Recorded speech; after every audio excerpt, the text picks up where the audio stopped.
the conquering hero returns. And with hardly a scratch on him. I may have picked up one or two. Well, the fact that you came straight to me instead of visiting our resident Physica suggests that you picked up something more important. A scent. The scent of Waloeders. The very same. But whatever plans Kupka was hatching with the Royalists, he took them to his grave. As did his men. Slaughtered by the Orcs who'd taken over the Fang. Orcs, Vivian. I've never seen such creatures in Storm before. The Waloeders must have ferried them over from Ash, but why? Why work to rescue Kupka only to invade his home, the mother crystal of an allied nation, and let both fall? It makes no sense. Do you know the tale of the blind men and the Adamantus? One can often be led astray by focusing too closely on individual details. One must instead see the bigger picture. And what bigger picture is there than my map?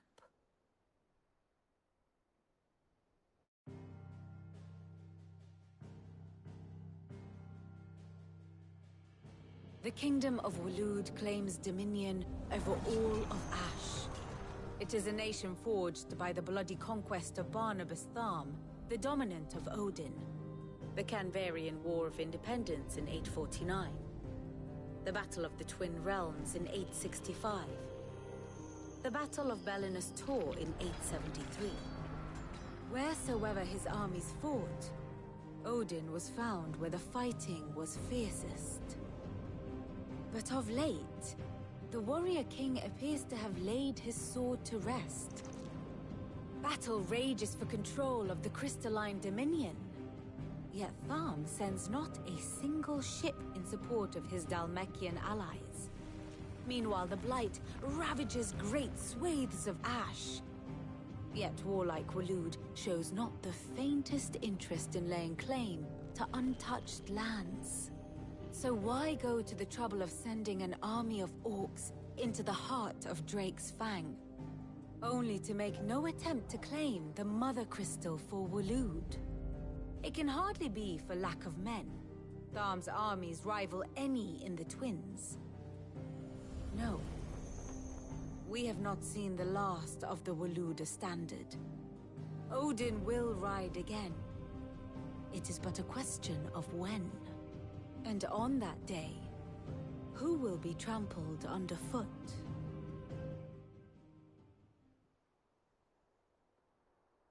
In summary, I know not to what end the Royalists betrayed Kupka. I know only that it is part of some broader scheme. A scheme tied to the ambitions of one man. King Barnabas. But there is no need to wallow in confusion. If one is to cure a sickness, one must first identify the symptoms. And your Lord Uncle has volunteered to do just that by keeping an eye on the Royalists' movements. He's really throwing himself into this. Indeed he is. Which means all that remains for us to do is await his reports. Well, not quite all in your case. The people of the Hideaway must hear the news. Justice has been done. Hugo Kupka is dead. The wounds he left that night are still raw. Especially for those who lived with Sid the longest. Tell them that those wounds might finally begin to heal. Consider it the price of today's instruction. I've never known you to be sentimental. What can I say? I am only human.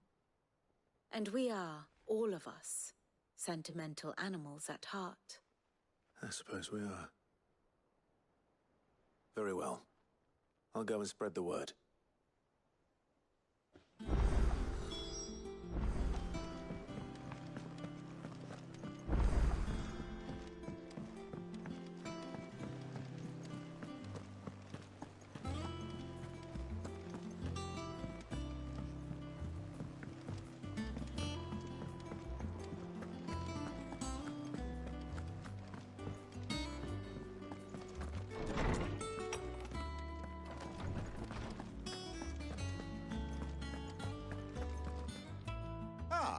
Clive, have you come seeking the gift of knowledge? No. To share mine, actually. Hugo Kupka is dead. Oh, my. Can it really be true? Look, he's crying. He is. Big baby. And with good reason, children. These are tears of joy. We must offer up a prayer to your parents that the heavens might weep with us. There shall be no lessons today, only thanksgiving and merrymaking. Go, put away your things. All right.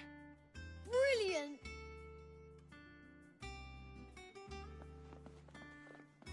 Finally, a new dawn has broken. It has. Thank you, Clive. I cannot wait to share the good news. Hippocrates. After Kupka fell, Ultima came to me. I need to know what he is. Have you learned anything?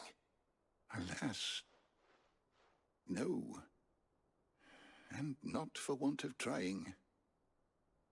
I have scoured nigh every historical tome in our collection and found nothing. Not even the sort of conspicuous absence that might suggest a concealment of fact. One is almost tempted to conclude that such a creature never existed. But I saw him. With my own eyes. I don't doubt that you did. Alas, it seems you are the only one who has. To others, he reveals naught. We see only that which he leaves in his wake, like some terrible force of nature beyond the ken of mortal man. A bringer of death.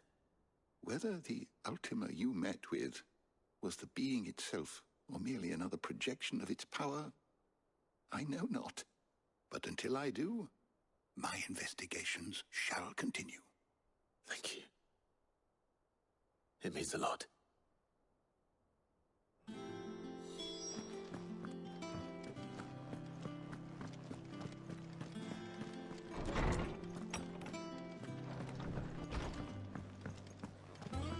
Thanks to Sid. Well, someone looks pleased with himself. It's true what I'm hearing, then. Nothing escapes you, Lady Karen. It's true. Kupka is dead. No more looking over our shoulders, then. Good. I'm starting to get a crick in my neck. Don't let it go to your head, though.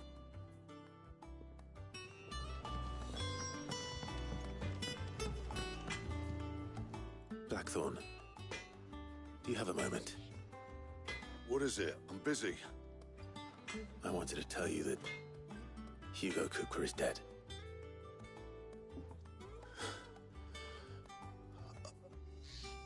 I can't tell you how long I've been waiting to hear those words. This is it then. A new beginning under a new Sid. I'll try to live up to the name.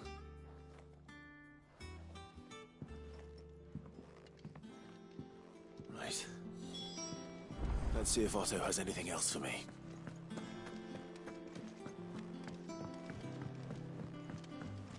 I'm telling you, it's true. I heard it from Otto's own lips.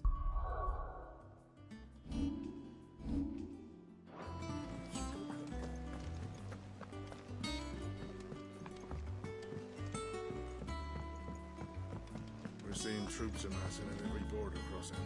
You barely sat down since you came home. Vivian got you running errands or something? Just spreading the word.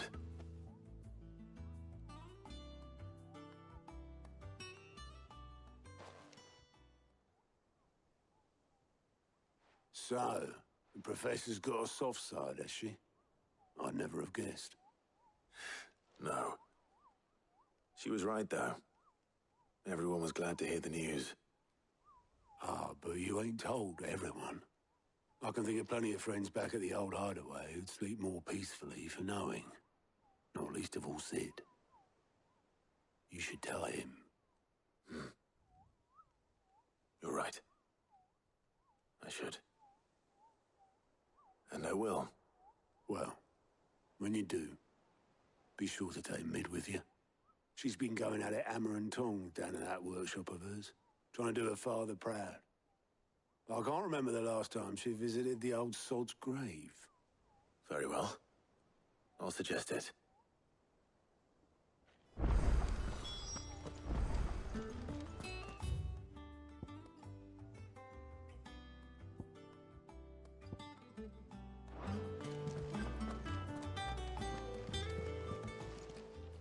All right, me too.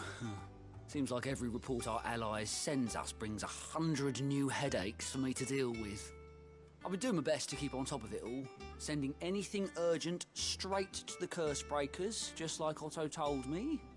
The rest I add to the list, whether it's strangers begging our aid or friends acting funny. There is no end of problems that need solving. And anyone with the time and inclination to solve them will earn a nice bit of goodwill for the cause. And maybe more besides. So, how busy did you say you were?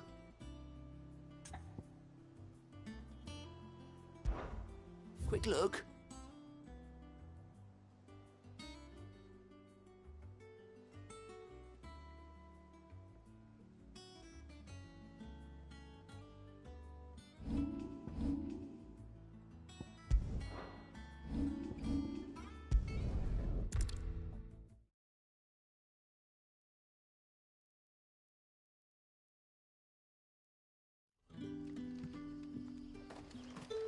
Good day to you. Sid.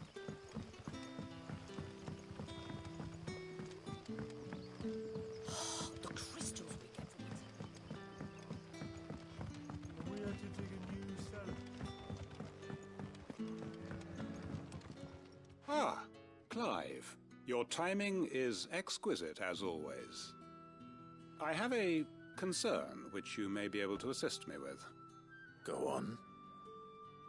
There are whisperings afoot of shadowy figures having been sighted outside the village. Rustlings in the undergrowth, suspicious noises. My people fear that they are being watched. It may be no more than a surfeit of nerves, understandable in the current climate, or it may be the prelude to something altogether more dangerous. Of course. Excellent. You might begin by speaking with the good citizens of Lostwing.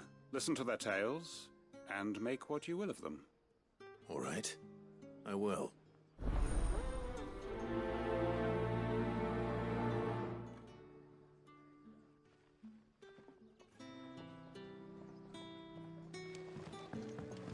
Right. Let's see what the people of the village have to say. I'd better find out if this is just nerves, or something we need to take more seriously.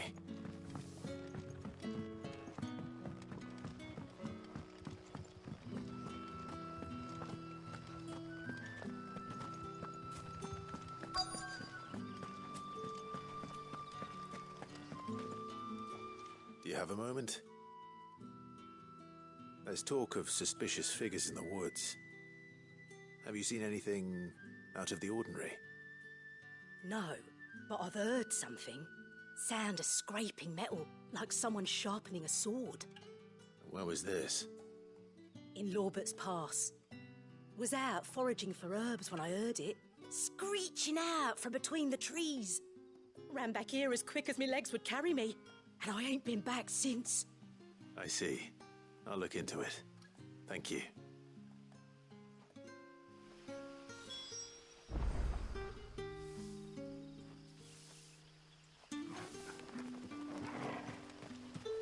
Seems Lorbert's Pass is our best bet then. What do you say, Torgal? Shall we go and investigate?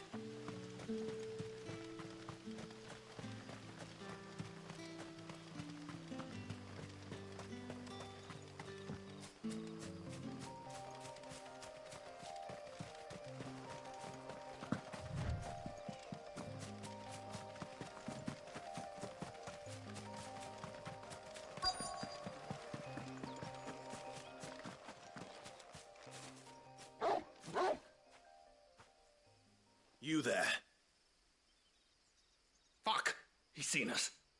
Get them before they escape! Black Shields. Here. What the hell are you doing here?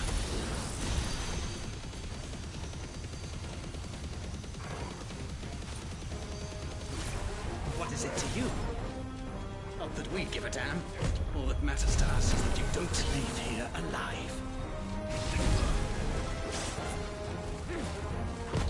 Let's try.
Why were they here? Were they planning an attack on Lostwing? I need to warn Quentin.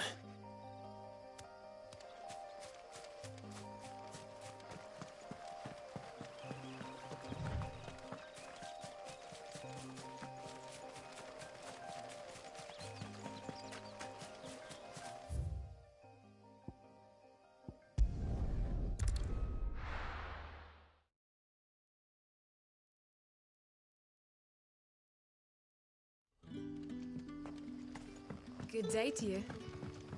See.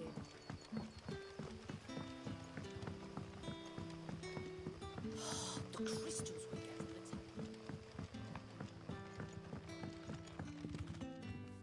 Clive, how goes the hunt for our sinister figures? I found some Black Shields hiding near Lorbert's Pass. They're gone now. Black Shields. The Empress's former bloodhounds. Though they serve another master now. One who means to root out and destroy both me and those I care for. And it would appear the pack has finally caught the scent of its prey. Damn it all. I had hoped I would have more time than this. More time to prepare. But if we are cornered, we have no choice but to bite back. And bite back we shall. I'm sorry. You're going to need to explain. Who did the Black Shield serve now? And why would that person want you dead? Because I want him dead. Who? The former Lord Chief Justice of Sanbreque. All that I have built here is for him. I don't understand. Why him? Why Lostwing? I suppose it is better that you know the truth. I was a member of the judiciary once. So sickened was I by the injustice of this world, I swore to fight it. And fight it I did in my own small way. I saw more than a few corrupt officials condemned to the very cells into which they had thrown blameless innocents. Men to whom the law was but a scourge to turn against the powerless. And throughout, it was the Lord Chief Justice who backed me, who was my one true ally in the quest to see justice done. So what changed? I discovered that he hunted bearers for sport. I was a fool to think he shared my hatred of venality and vice. His support for me was no more than a facade, a means of ridding himself of his rivals, a mask to hide the rot beneath. I filed suit against him immediately. His response, however, was rather more visceral. He had my entire family slaughtered, and he faced no punishment whatsoever. I lost everything. My loved ones, my livelihood, my position, the faith I had once held that any modicum of justice might be achieved through the courts. So I set about enacting my own. I tracked down every soul who served him, and slit their throats myself. But the man himself proved an altogether more difficult target. With money and power come protection. And so I saw that I would need an army of my own. I came here to Lostwing and began recruiting like-minded individuals. And everyone here knows this is why you do what you do. Of course. They too have lost loved ones to the bearer hunts. Seen faultless friends sent to the gallows to spare the guilty. All under the watchful eye of the Lord Chief Justice. Our wounds are the same. And our cause is the same. We are comrades. And our revenge is already in motion. We know where he hides, how numerous and well-trained his guard. What we did not know until now, however, was that his plans may already be in motion too. Quentin. Our time is short. He may move against us at any moment, unless we move against him first. My friends and comrades, it begins. Make ready for war.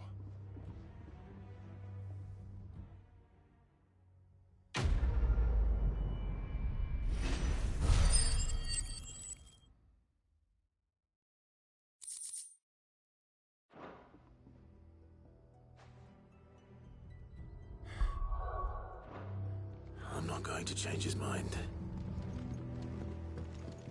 What can I interest you in today? Ah, yes.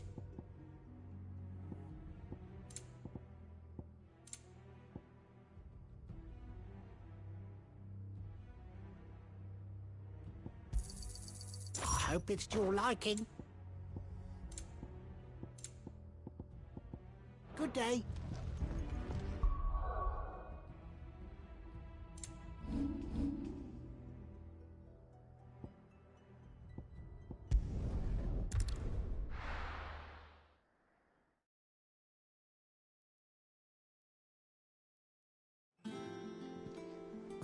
I'm telling you, it's true.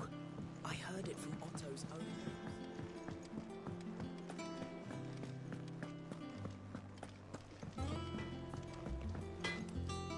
What do you need?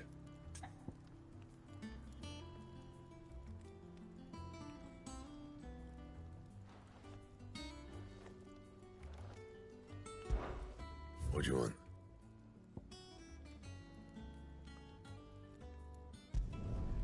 Should last you a good while.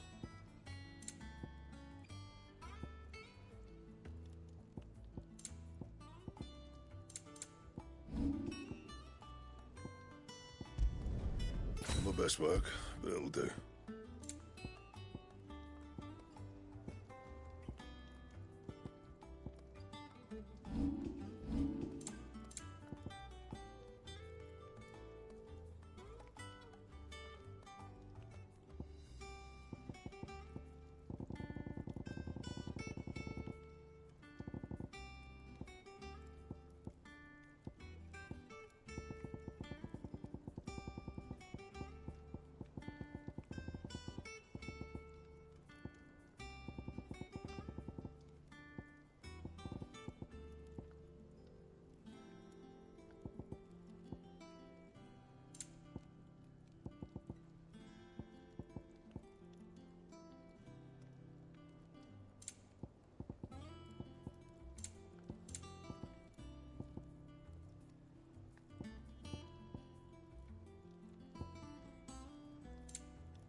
Anything else?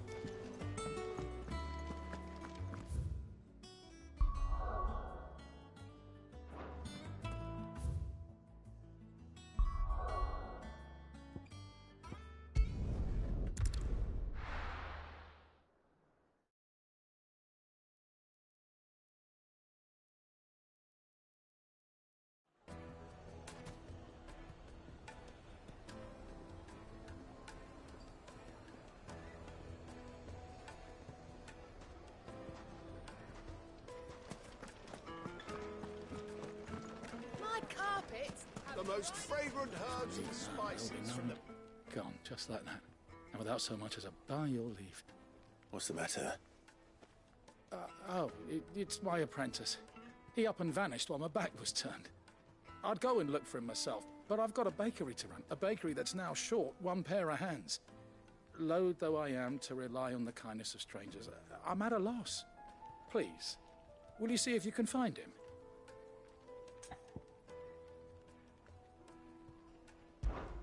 I'll see what I can do. Do you know where he might have gone? I wouldn't be surprised if he was off somewhere mooning at Drake's Fang. He used to work there, you see. Poor fool left his heart in its hollow. All right. Then that's where I'll start.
Excuse me.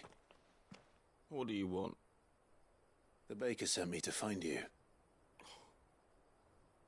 I am a sorry, selfish sod, aren't I? Certainly not a baker. Master must have ruled the day he took me in. Time was the sight of the Fang used to calm my nerves. But now look at her. I take it you missed the Mother Crystal. I hated her, but she was all I knew. Worked her mines for years. And when she shattered, part of me shattered with her. I had to trade my pickaxe for a rolling pin, but I'm no good at baking. Every loaf I touch collapses. My bread's as hollow as I am. She was the only thing that could fill the hole inside me. Oh, I loved her, damn it. But now she's gone. She's never coming back.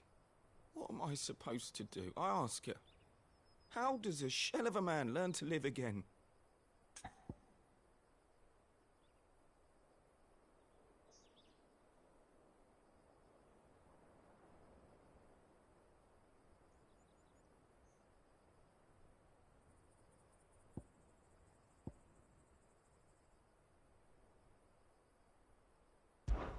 Focus on the job at hand. Think about what you can do right now. What use is proofing loaves when... Wait. Perhaps the solution has been in the bakery all along. You've opened my eyes. Thank you, friend, and fare thee well. Wait.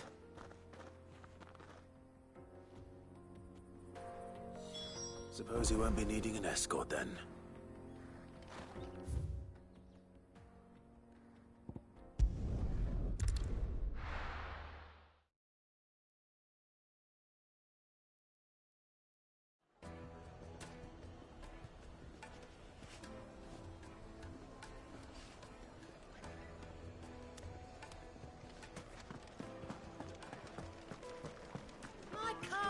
The most fragrant herbs and spices from... Ah, there you are. The man who lit a fire under my wayward apprentice. Though I worry you might have stoked the flames a little too high. He damn near ran me down trying to get to my oven. Master, it's ready. Behold the Drake's Balm. A truly unique creation. I dare say it is. Just look at it. A perfect likeness of the Fang herself. Her steeple peaks, her fulsome spurs, her inviting hollow. True, my loaves collapse more often than not, but what's the Fang without her crater? Why, no Fang at all. And look, inside. She's filled to bursting with a bounty of beautiful crystals. Salt crystals! Master, I have found my purpose. I must use my work here to preserve the memory of the Fang. Well, if it tastes half as unique as it looks, I'd certainly say you're onto something.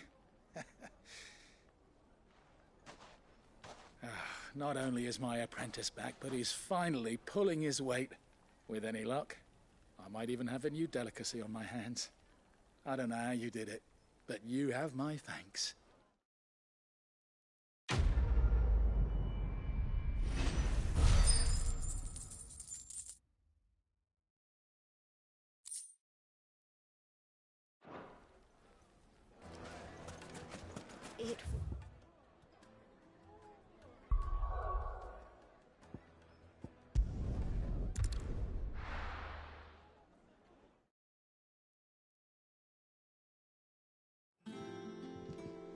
I'm telling you, it's true.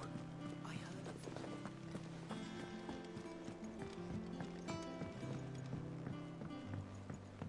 You're seeing troops amassing at every border.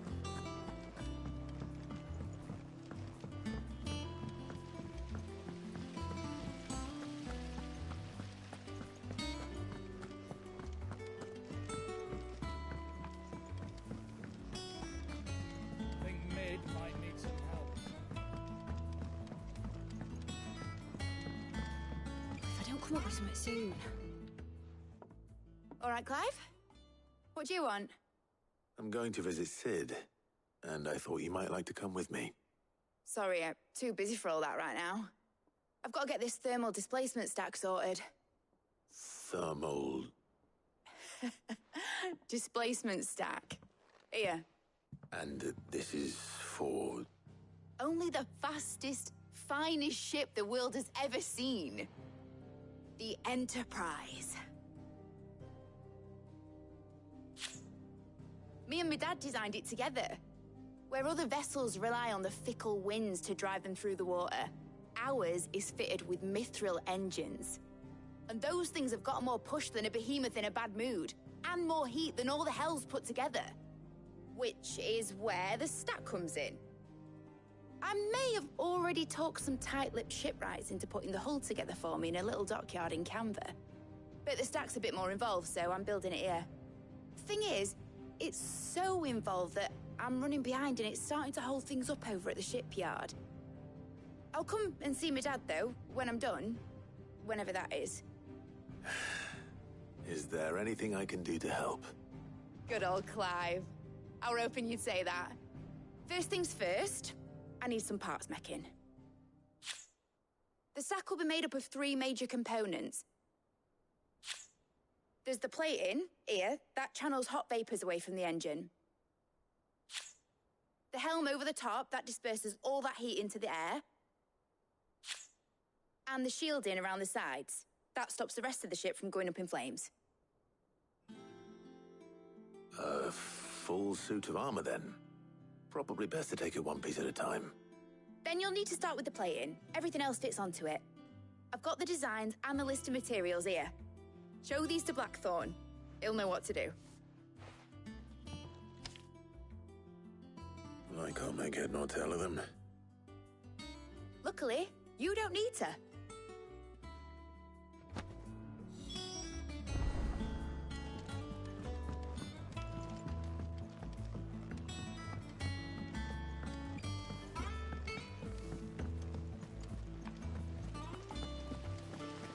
Editors started reading books that don't have any...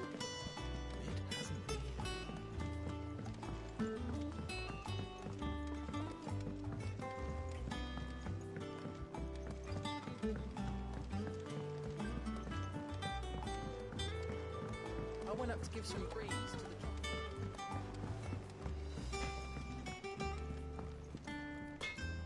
Blackthorn, can I ask a favor? Out with it. It's for Mid. This my last chance to say I'm otherwise engaged.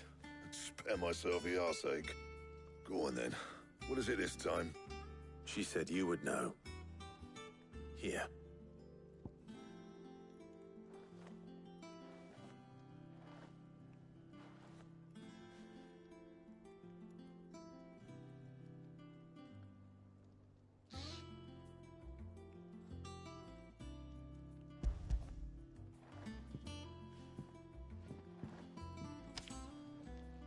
Krieger's Tate. Well, I don't know what the hell you'd want this for, but I can make it. Won't be easy, though. And I'll need help. Get Gavin-Otto in here, will ya? All right.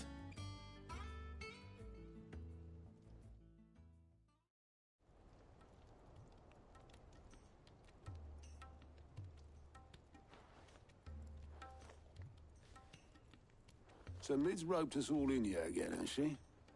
Typical. Still, if that's what it takes to get her to visit Sid's grave, I'll do what I can. And, what is it we need to do, exactly? Take a look at this. It's this plating. The usual saw grade steel won't work. We need something that can get very hot, very fast, and still keep its shape.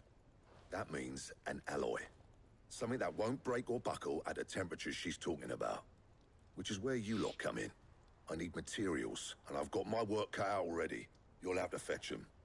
Now, there's a special kind of sand I'm after that you can only find out in the Velcroy. Stardust, they call it. As for the rest of the stuff, my usual supply should have it in stock. It just needs buying and bringing back here. Well, we'll get it done quicker if we split up. One of us should probably give you an hand collecting the sand. And the other can go and get the rest from this supplier. Right then. Well, make your minds up who's going where, we can get this over with.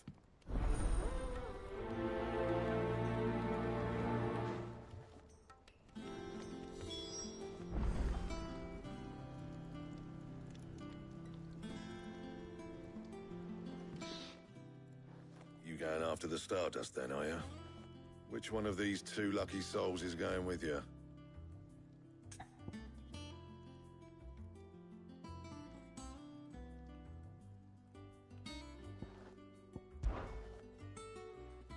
Otto, you're with me.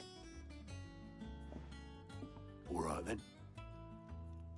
Where do we find this Stardust, and how will we know it when we see it? There's a river that runs through the southern reaches of the Velcroy. It's the black sand that washes up on its banks that you're after. And I'm guessing you'll be needing sack loads of the stuff. Might be worth hiring porters at the Dalimil Inn. I'll head down there. See about finding us a wagon. All right. I'll meet you by the river. You two take care, eh? I'll go and see the supplier. Just don't let the bastard fleece you, eh? He wouldn't do that. He's Blackthorn's mate. Isn't he? Best of luck.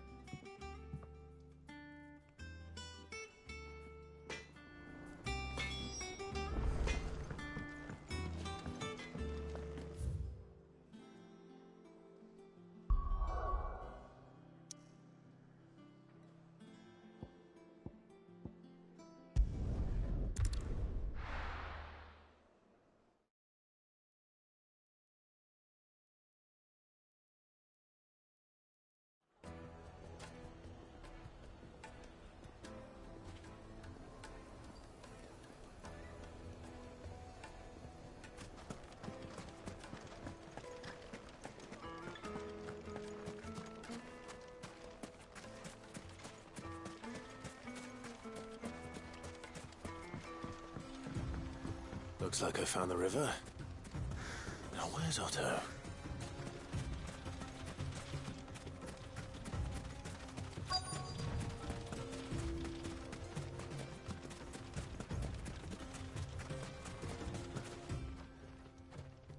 Otto, sorry I'm late. Oh, Clive. I had a quick scout about, and I reckon this area's our best bet. Seems Blackthorn's the only one who thinks smithing with his Stardust stuff's a good idea. It's just lying here, waiting for any old fool to fill his boots. But unlike any old fool, you thought to bring a wagon. Well spotted. Now get filling.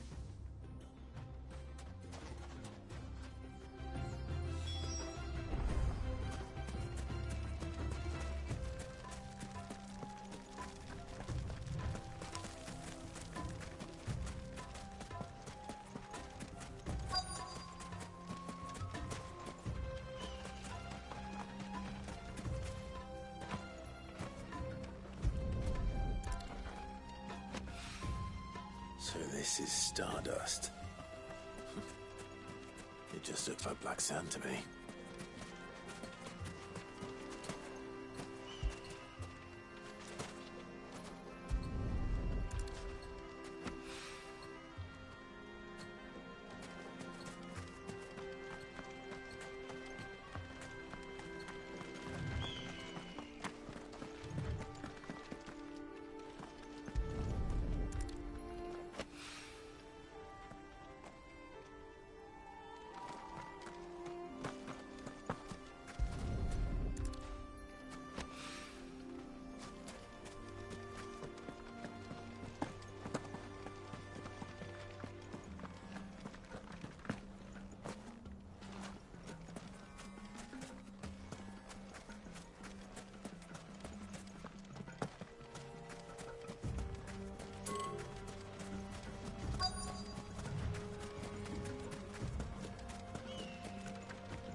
That should be enough for now.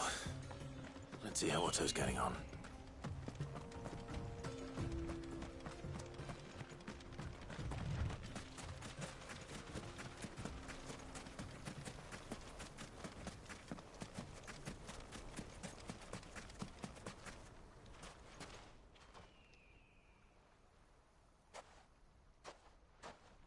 How much did you get? Enough. I hope.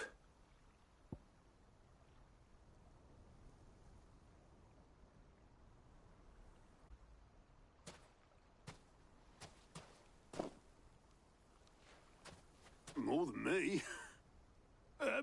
Put it all together and I can't see Blackthorn complaining. Much. Here, Clive. Do you fancy a walk?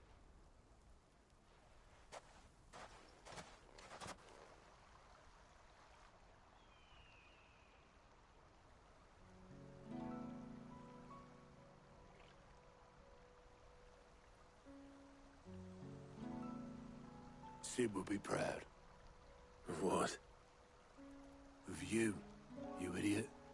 The way you've carried on what he started. When we first met, I had you down as a spoilt little puppy who enjoyed nothing more than biting the hand that fed you. But 5 years on, you're the one doing the feeding.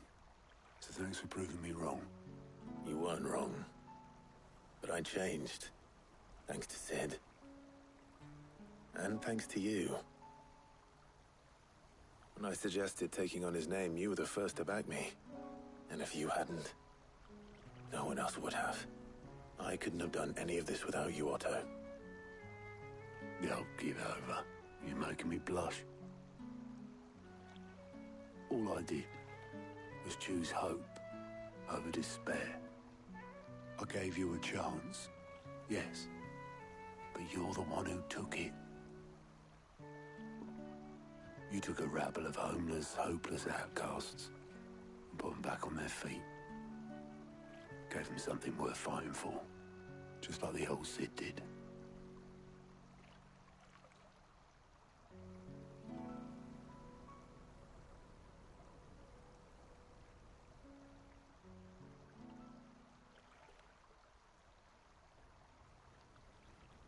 About time I was heading back, I reckon.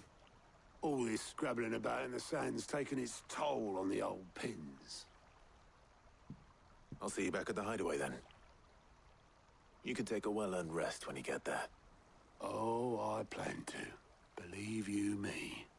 But I'll make sure Blackthorn gets his precious black sand before I put my feet up. He'll only moan otherwise.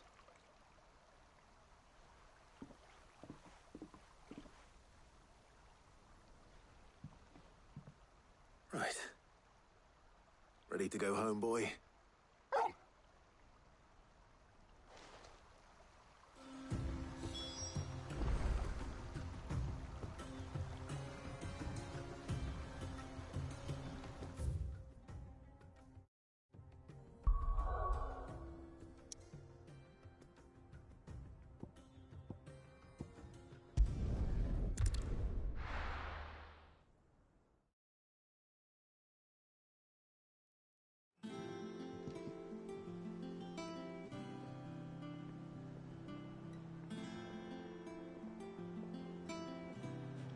Let's hope this is all Blackthorn needs.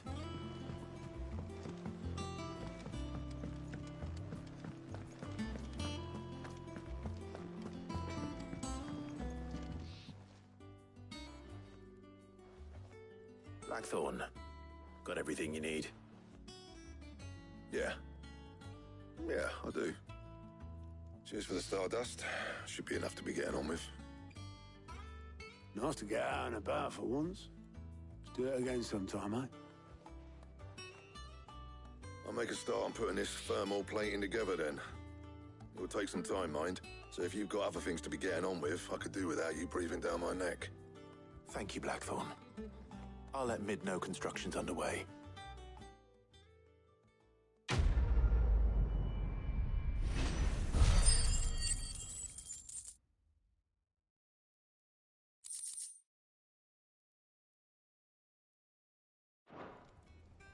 Suppose we'd better be getting back to work too.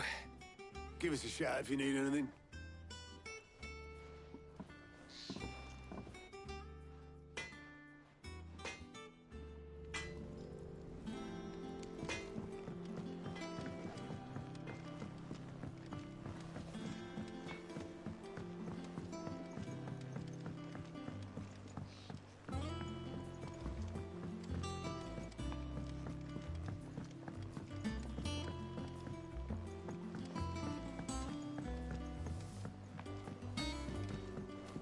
Mid hasn't been Editors started reading books that don't have any plot in it. Think Mid might need some.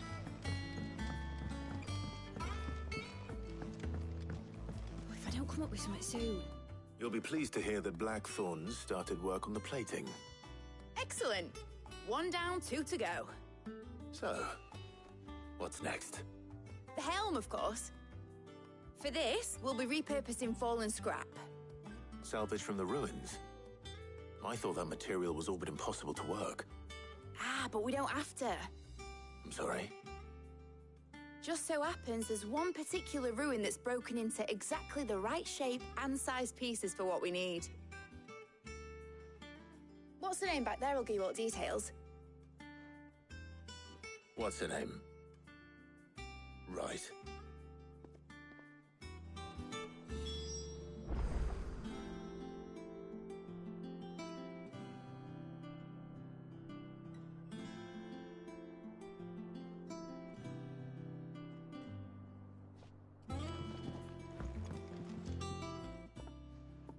Oh, Sid, is this about the helm?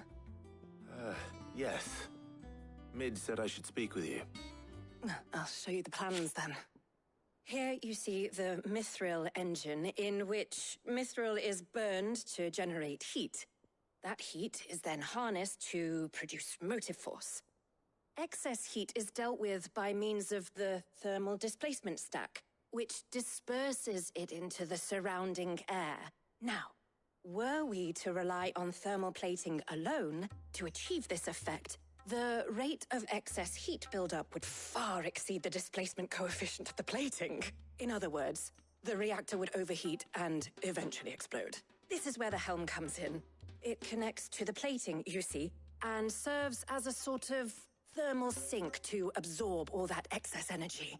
Our experiments have shown that fallen ceramics are remarkably thermophilic. They can withstand and absorb levels of heat far above anything we are able to make today. And not only that, They're also waterproof and immune to rust, making them the perfect material for our protective hood. Why, if sea or rainwater were to enter the reactor proper, it would vaporize instantly.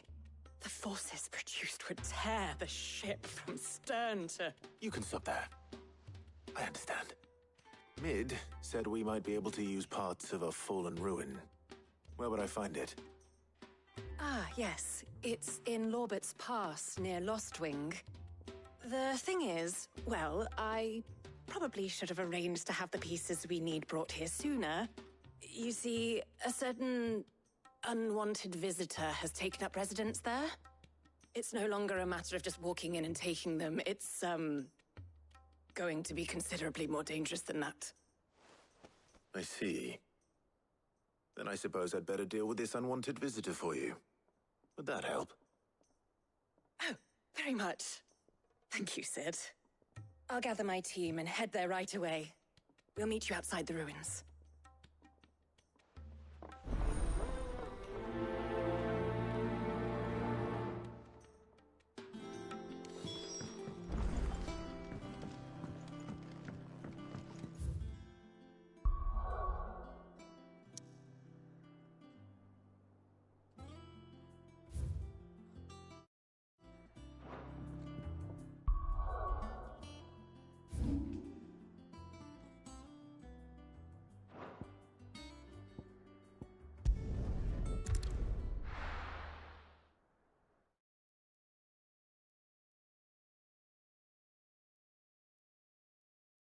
I'll be taking you all to a storehouse in the Bales.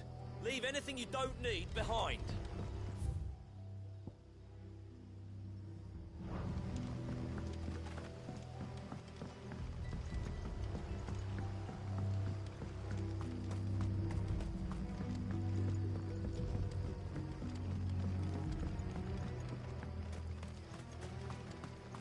If you're ready, we leave at once.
Run like the wind.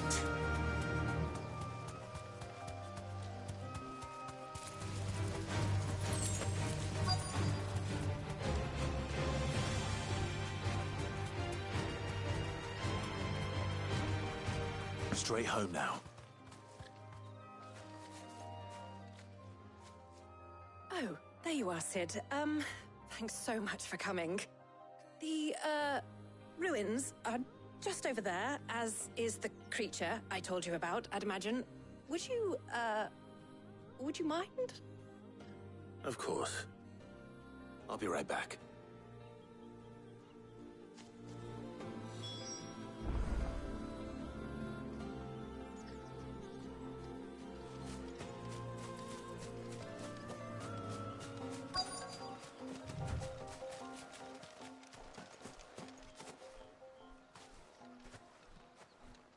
Anybody home?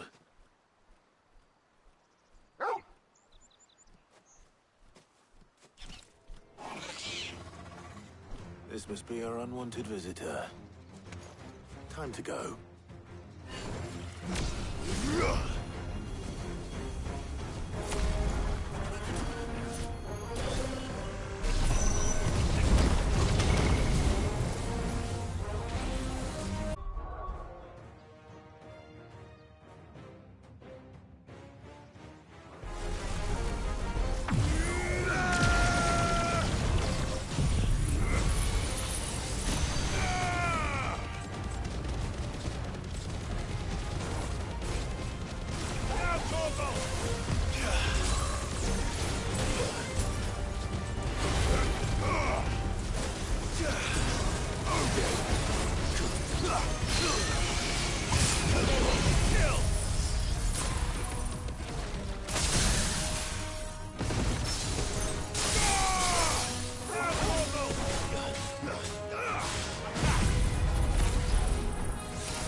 The things I do for you, Mid. Sid! Oh, thank goodness you're safe. You shouldn't have any trouble now. Indeed. Well, don't let us keep you. We'll, see that everything is transported safely back to the hideaway. All right. I'll let Mid know you're on your way.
We're seeing troops amassing at every port.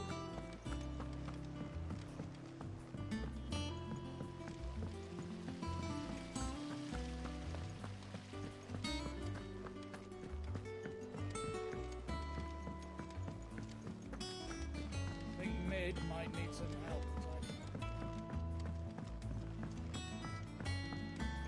If I don't come up with something soon. Mid. Helena has recovered the material for the helm. She'll be along shortly. Excellent. Another job well done. And just one remaining. Right. Right, the shielding. This one's a bit of a bugger. How so? The plating's enough to stop the engines going pop, but those things will still be spitting out enough fire to set the rest of the ship ablaze. Which is why you need proper shielding. A prison for the dragon's breath that's blazing away inside. I thought a triple thick layer of tempered steel might do it. Or more of the stuff that the Fallen use, but they'd both be too heavy. The helm and the plating are bulky enough as it is. Add any more weight and the whole ship would be at the bottom of the briny before we'd even started. I need something light. But I've racked my brains and I just can't think what would do it. Well, if I were in need of obscure knowledge, I know whose counsel I would seek. Harpocrates. Tomes? Yeah, well, I'd thought of that, obviously. I've got all the details written down here. Can you take this to him, see what he makes of it? Right away.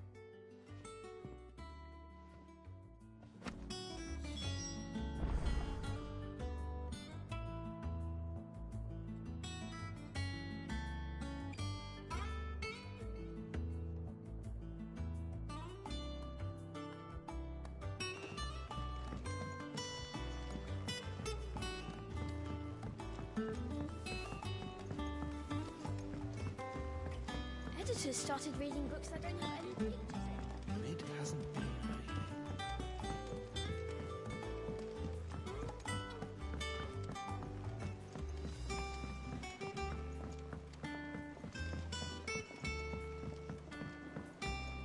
I went up to give some greens to the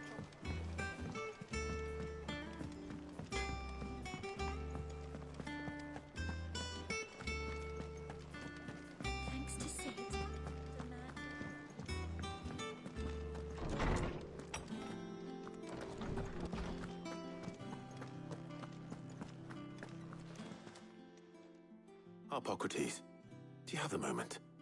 For you, Clive, always. Well, actually, it's for Mid this time. Could you take a look at this?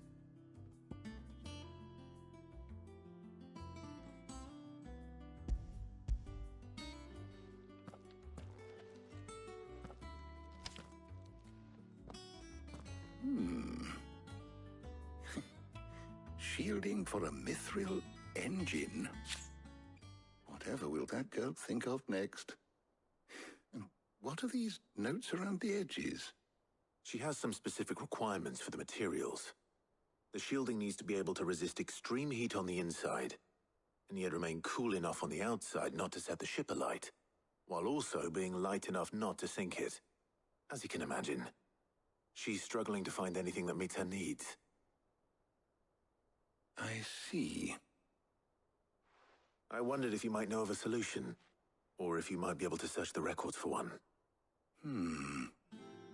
Perhaps it is not a different material she requires, but a different approach. What do you mean? Consider the lake we have made our home. Its blighted waters eat away far more quickly than fresh water or even brine, at timber and steel alike. And yet, we have made a home here from those very materials nonetheless. We have. But Bardolph must varnish every board twice over to keep it from rotting. And Obelus complains that without a constant supply of pitch. I see. Early Gregorian histories speak of a preparation known as moondew. It is said to be able to resist even the most ferocious flames. Before the dragoons tamed the worms and wyverns of the realm, nobles would daub their castle walls with it in order to guard against dragonfire. So if we could recreate it... It might be applied to some material or other in order to provide the protection Mid requires. As to how best to apply it and to what material, perhaps Bardolph and Obelus might be of assistance. I shall speak to them and see what wisdom they might have to offer. If you would be so kind as to procure the necessary ingredients, I shall discuss the specifics of how it might be most effectively put to use with our two friends. The knowledge of the past may yet prove useful to we of the modern era. Thank you, Harpocrates. And since you're asking others to help you, perhaps I should too.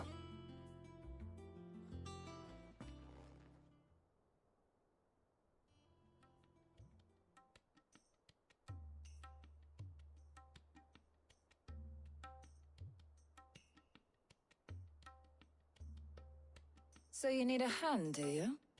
We do. I'll be heading to market for the ingredients we need. I could do with some help. And some company, too. The other can assist me in researching how best to prepare the shielding itself. Can we count on your aid? Always. Well, if Jill's game. Thank you. I am sure either of these fine young minds would prove indispensable in my research. I leave the decision as to who will go with whom in your capable hands, Clive.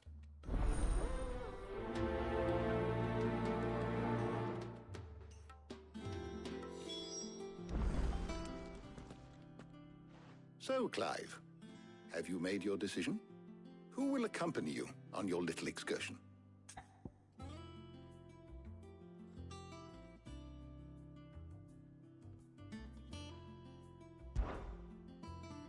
Very well. So then, what do we need to find? I have taken the liberty of preparing a list. Here. White chocobo eggs. Pepio nuts. Are you sure this list is right? Everything on here seems very edible. I would have thought the ingredients would be a little more exotic.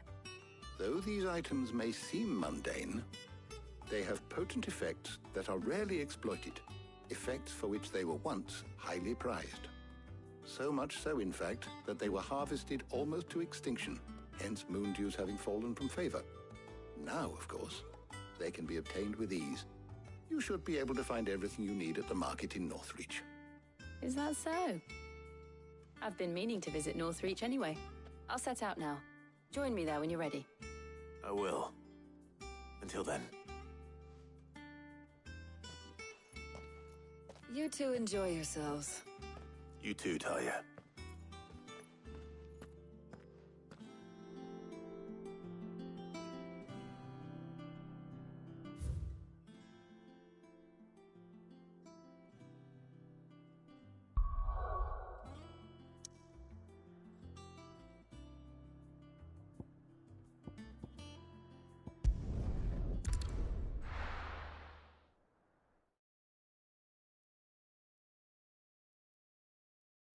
Now, where's Jill?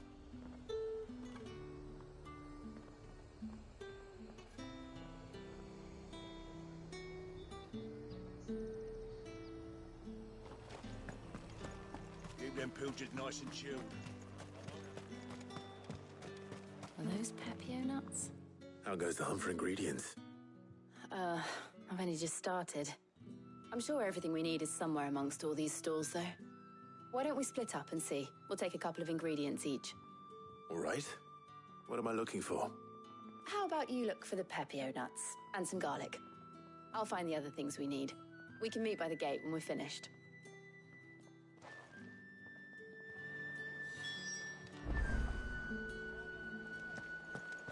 Up! You'll not find a bruised pigeon. All anyone ever wants anymore is water. Great. How the hell is any... What do you want?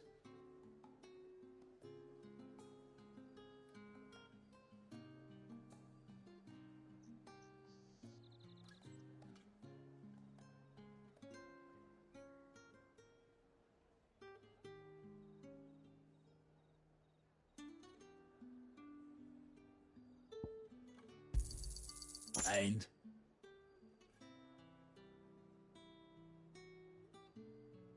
Thanks for nothing.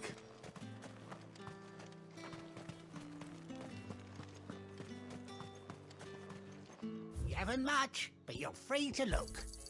I hope it's to your liking. That's everything. Let's see how Jill's getting on. Come and get them before they die. Here since sunrise and not a single bottle told. Did you find everything? I did. Here.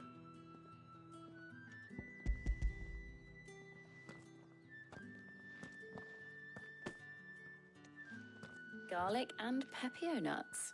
Perfect. Now all that remains is for Harpocrates to somehow turn all this into what Mid needs to keep her engine cool.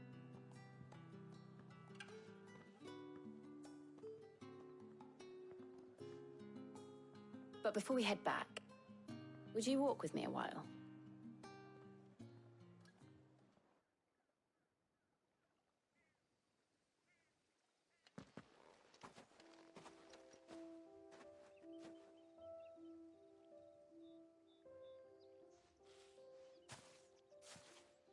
Thank you for asking me to help you today.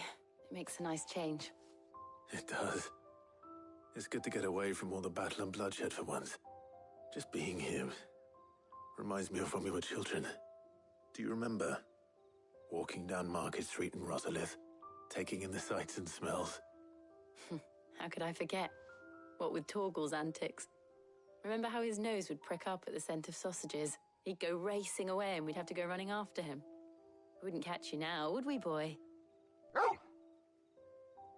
Was there anything you wanted to buy for yourself while we're here? There was, yes.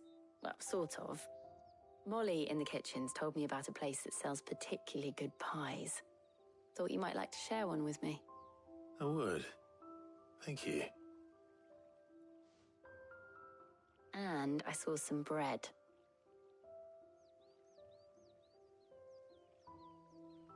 Big white cobs like the baker back in Rosalith used to make. What do you think? I thought we might get some soup to dip it in. But then I tried a slice of the butcher's dry-cured ham and it was just... oh. You all right? Sorry. It's just... you're right. I really do feel like a child again being here with you.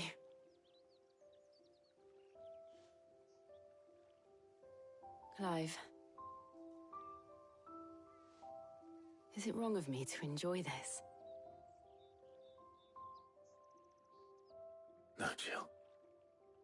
This is how life should be. And it's how our lives will be when our work is finally done. When we can live on our own terms. I hope so. Thank you, Clive.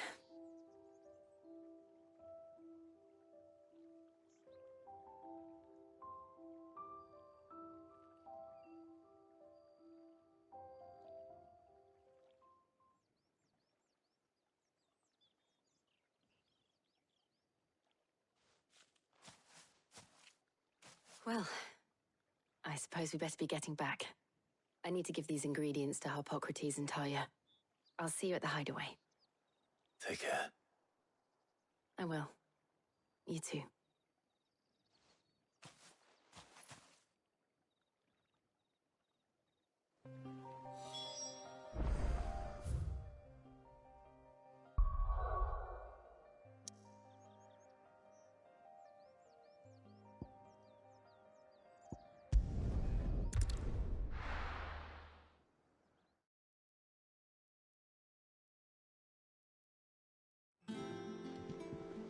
I wonder how Harpocrates is getting on with the Moondew.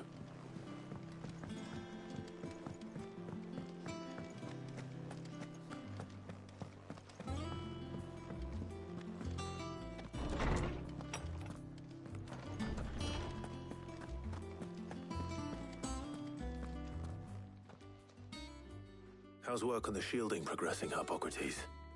Well, very well indeed. And thanks in no small part to your kind assistance. I was just explaining to Talia how we might best go about preparing the Moondew. And now that we have all the ingredients, we may begin. You can count on me. I've mixed more than a few mysterious concoctions in my time. I'm sure you have. What about the shielding itself? Work is underway, under the watchful eyes of Bardolph and Obolus. Apparently, it'll be ready soon. Thank you. All of you. Right then. Jill, would you join me in the infirmary? Many hands make light work and all that. Of course.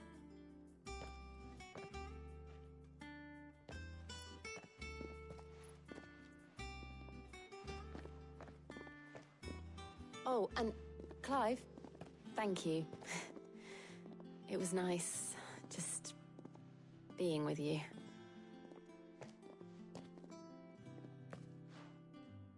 It appears our work here is almost at an end. A shame. I was enjoying playing the man of action for once. When both the shielding and the Moondew are ready, it will merely be a matter of applying the one to the other. Followed by a rigorous process of testing and retesting, of course. Perhaps someone ought to warn young Mid of that. Leave it to me. Thank you, Harpocrates.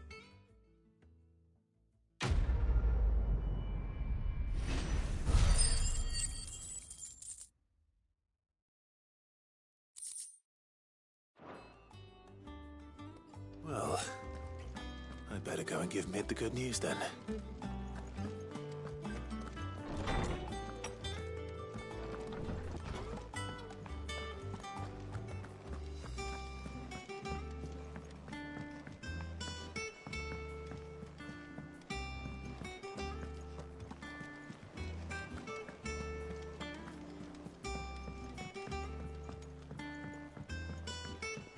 We're seeing troops amassing at every border.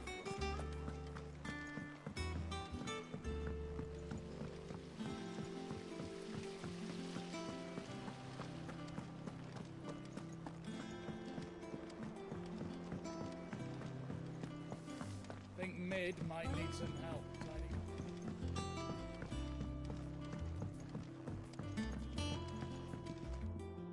Sorry to keep you waiting, Mid. But you'll be pleased to know that work on the shielding is underway. You found something for it? In a manner of speaking, Harpocrates knew of a substance that's highly resistant to heat. A coating that should provide the protection you need. He's supervising the construction and testing of the shielding as we speak. Brilliant! I knew you wouldn't let me down. Don't thank me. I'm just the errand boy. Right then, better start working out how to bolt all these bits together. To the Black Hammer!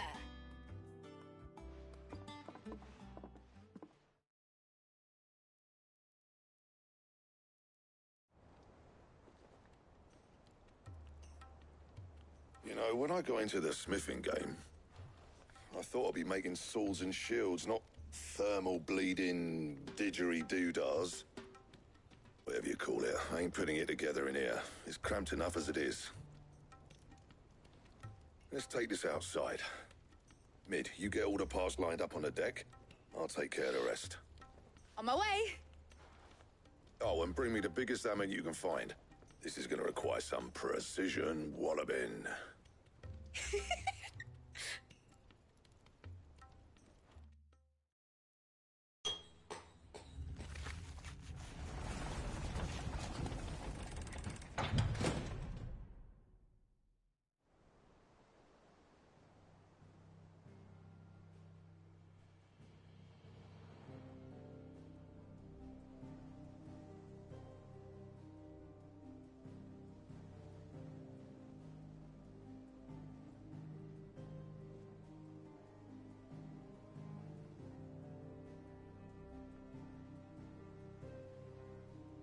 It's finished! It's finally finished!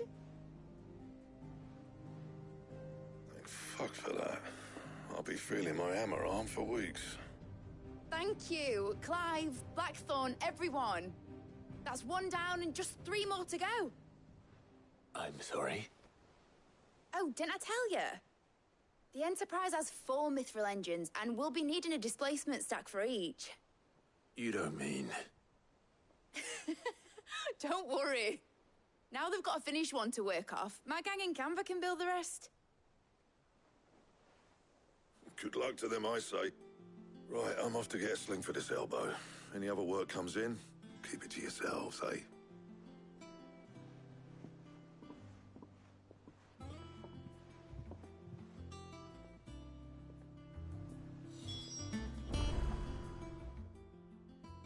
What's the matter? Nothing. Just daydreaming. Thinking about the Enterprise sailing off over the horizon to shores unknown. Searching for a land untouched by the Blight. Just like me and my dad planned. So if the worst came to the worst and every scrap of soil in the Twins turned black, we might still have a chance. That's what she was meant to be. You see, one last chance just in case we needed it. But now she's so close to being finished, I've realized I don't want it to be that. I don't want it to be just a lifeboat for us to cling to if things get desperate. I want people to sail aboard her by choice, not from the lack of it. In a world where we're not just trying to survive, but where we can actually live. I'm working on that. And I'll do everything I can to get you what you want. Don't you always? All right. My mind's made up. As soon as the Enterprise is fit to sail, I'm putting her under your command. Sod our plans, I'm trusting in yours. Are you sure about this? Something tells me it's what my dad would have wanted. He'd be proud of you. You were gonna visit his grave, weren't you? I was. And you can come too now that your little project is finished. Right. There's just one thing I need to finish up first. Won't be a mo. All right. I'll let Otto know you're coming.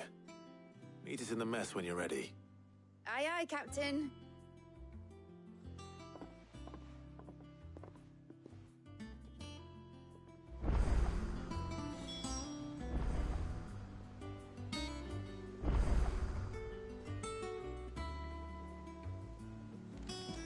Mid told me she...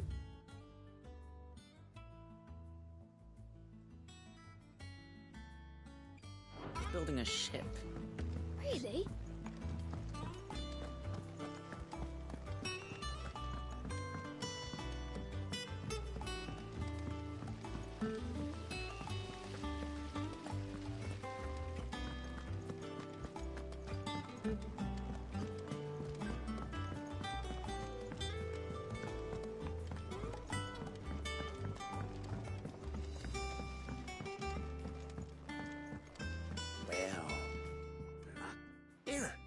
Sid, reckon you might be just the man to help me out of a bit of bother.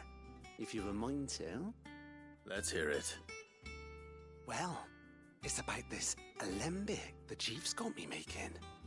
Lovely bit of kit it is. Bung in a solution you want splitting, and it will separate it out, just like that. Problem is, it won't always get rid of all the impurities. And with some of the stuff we need it for, that ain't good enough. Which is why I've been looking for something to filter the liquid we'll be cooking off. And that's where I was hoping you could help me out.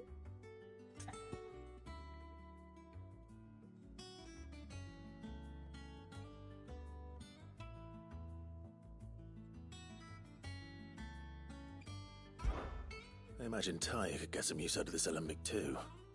Distilling medicines and the like. All right. Why not?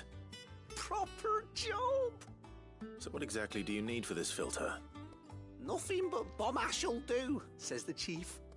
Gave me a sample she'd obtained from the university stores. Couldn't believe my eyes. You pour the blackest blight water through it, and it comes out clear as a mountain stream. So, I did a bit of reading about where I might be able to get hold of some. And do you know what I found out? It's only the blimmin' bones of a bomb king. They leave them behind when they die, see? I take it that's where I come in. If you wouldn't mind. I saw a billet on the hunt board for one just the other day. Would have gone myself, but, well, fighting dirty great balls of flame ain't exactly my forte. You, on the other hand... All right. I'll see what I can do. Thank you kindly. And good hunting, eh?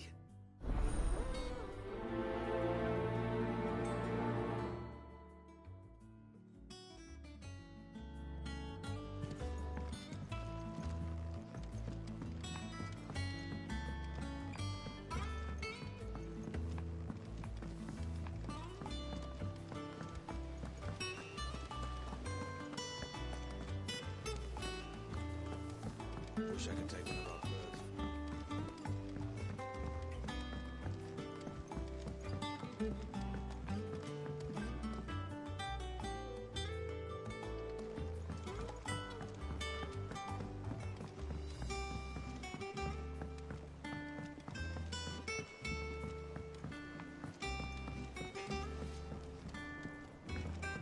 You cracked the crystal too? You're joking.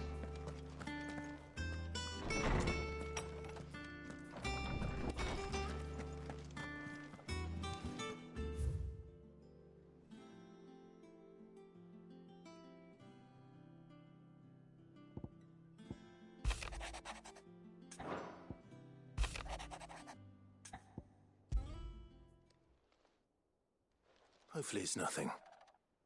But I should speak to Blackthorn just in case.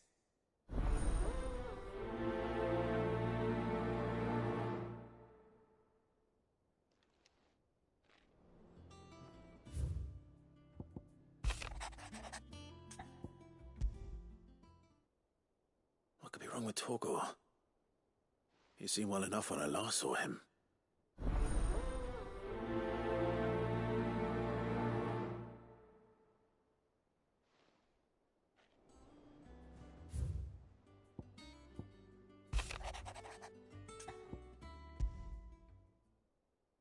Trouble with the ledgers. Shouldn't he be asking Otto for help?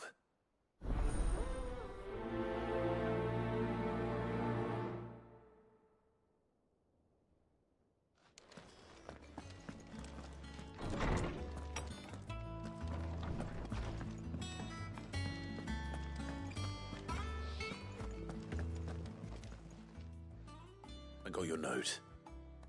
You think something's wrong with Torgor? So you can read. Congratulations. But I didn't say I were wrong with him. I said something weren't right. He's not been eating me treats. He used to love cracking the bones from Molly's boiled brown, but now he won't so much as look at them. Didn't like him. You've not been working him too hard, have you? No harder than usual. Is that it, boy? Do you need a rest? What was it you said he was? A frost wolf? That's what the lawsman seems to think. Then maybe this all has something to do with whatever it is that's woken inside him. I suppose things have been different since Rosalith. Perhaps Hippocrates knows something. Instead of everything, you mean? Perhaps.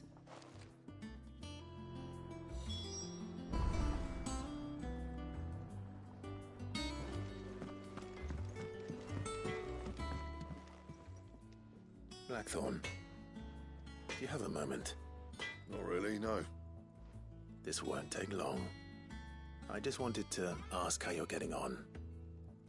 August was worried about you, but you might still be doubting your craft, even after learning the trick of that cuirass. Is there something else weighing on your mind? Perhaps sharing your thoughts might help. That bastard's like a dog with a bone.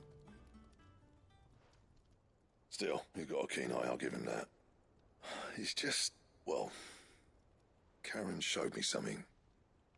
Something I've never seen before. And that was? A sword. An odd-looking thing with a single-edged blade. The metal itself wasn't anything to write home about, but fuck me, the edge on it. You could slice a man clean in two with a weapon like that, and he'd be halfway home before he even realised he'd been cut. So that's what's troubling you? No. Not troubling me exactly. More distracting. Can't stop thinking, how do you get an edge that sharp? It's driving me mad. And if you knew how to do it, we could arm the curse breakers with even better blades. That's about the size of it, yeah. I'll see what I can find out. Sharper swords are always welcome. And we can't have our master blacksmith being distracted. You're a soft touch, you know that. But I can't say I'm not grateful for it. Good luck, eh? Thank you. Let's see what Karen knows about this sword.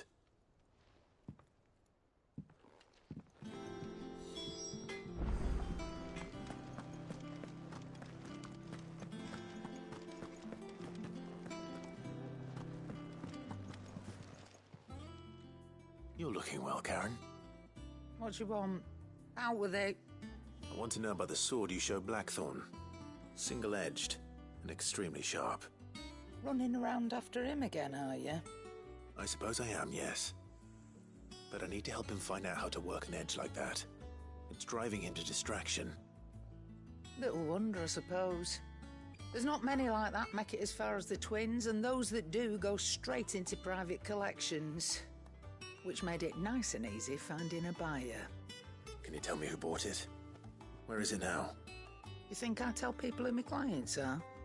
Suppose you're not likely to go nicking him off me, are you now? Fine. If you stop mooning at me like that. Lord Ignac's the man you want. Dalmekian bloke. Collects weapons and the like. And he's got more money than sense, which is why he's one of my favourite clients. Reckon he'll still be at the inn in Dalamil, where I left him. Thank you, Karen. Oh, and he's a touch eccentric, if you take my meaning. I appreciate the warning.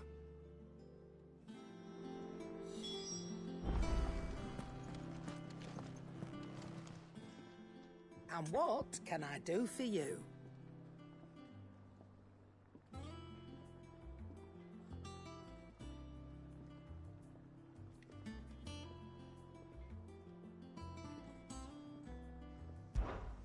Coin purse weighing you down?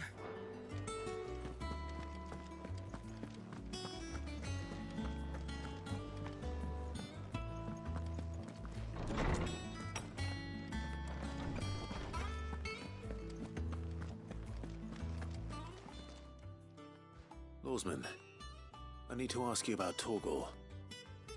Something's not right with him. He isn't ill, is he? I don't think so. But according to Lady Karen, he seems to have lost his appetite, which is certainly a new development. She says he's hardly been touching his bones of late, and she believes it may have something to do with what happened at Rosalith Castle. I rather think she might be right, though not about his appetite. All canids are instinctively inclined to crack open bones for the rich marrow that resides within, and I see no reason why a frost wolf should be any different. Accordingly, I suspect it is not a lack of appetite that afflicts Torgal, but a surfeit of it. If we assume that his newfound magics require additional nourishment to sustain, it may well be that the bones Lady Karen is accustomed to providing are no longer sufficient. Frost wolves, after all, habitually prey upon far larger animals, whose bones may yield altogether different nutrients. As to where one might find a suitable substitute, some antelopes that graze the meadows of eastern Rosaria have been known to grow to a size more than double that of their lesser cousins. I don't recall ever seeing any that large. And little wonder. The oldest and largest such creatures rarely leave the safety of the highlands for fear of predators. The last elder antelope sighting I recall hearing about took place near Cressida, and that was long before the village was abandoned. Even so, it seems like a good place to start. Good hunting, Clive.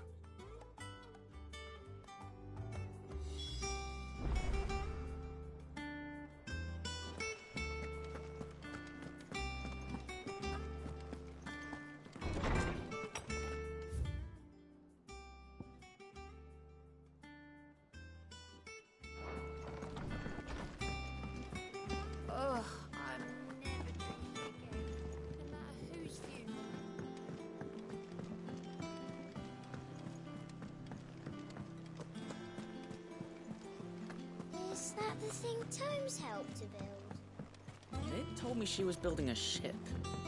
Really?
Run like the wind.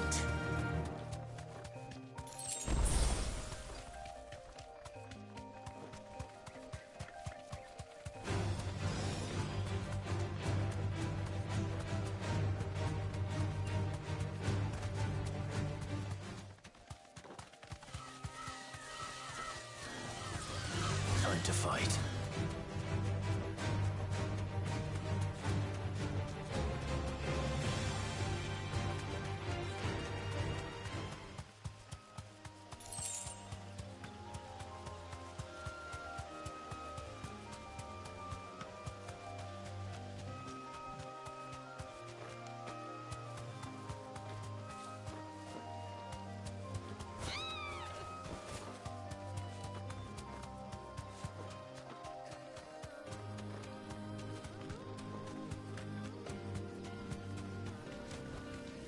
I can walk from here.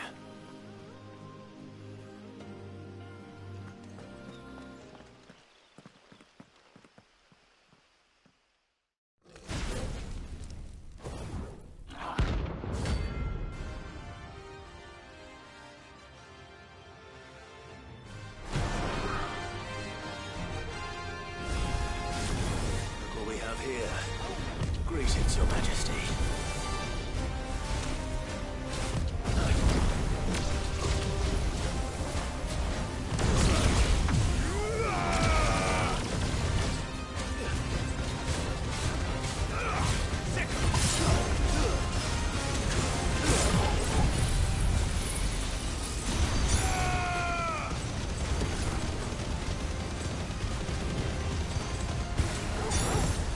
Nice try.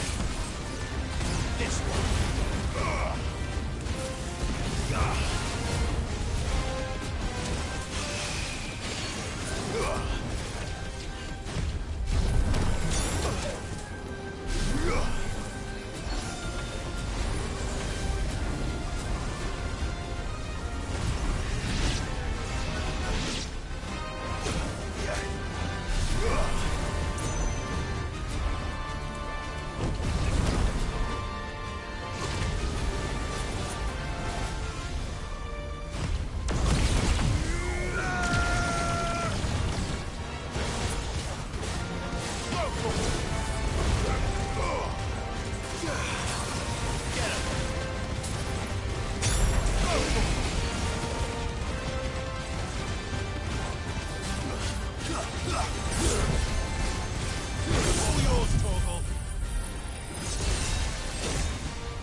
is over. Now to collect the ash. I should... This looks like the stuff. Let's see if there's any more.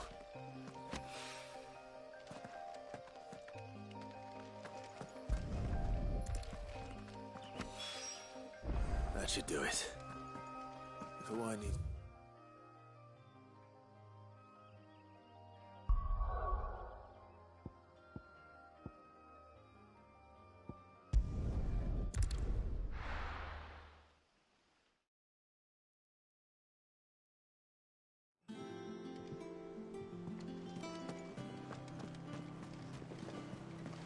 Is that the thing Tomes helped to build? Mid told me she was building a ship.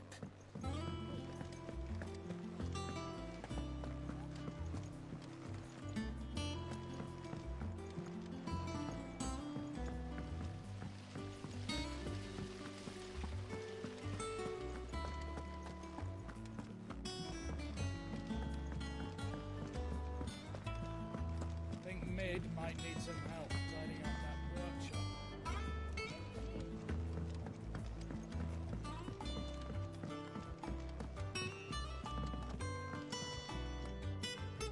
All right there, Sid?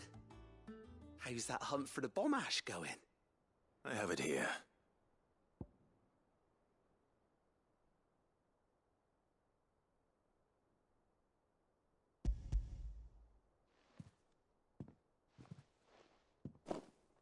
That's the stuff. And plenty of it, too. Enough to keep the Alembic bubbling away for a good old while. You're a gent, Sid. Let nothing say otherwise. Right then, let's get this contraption up and running.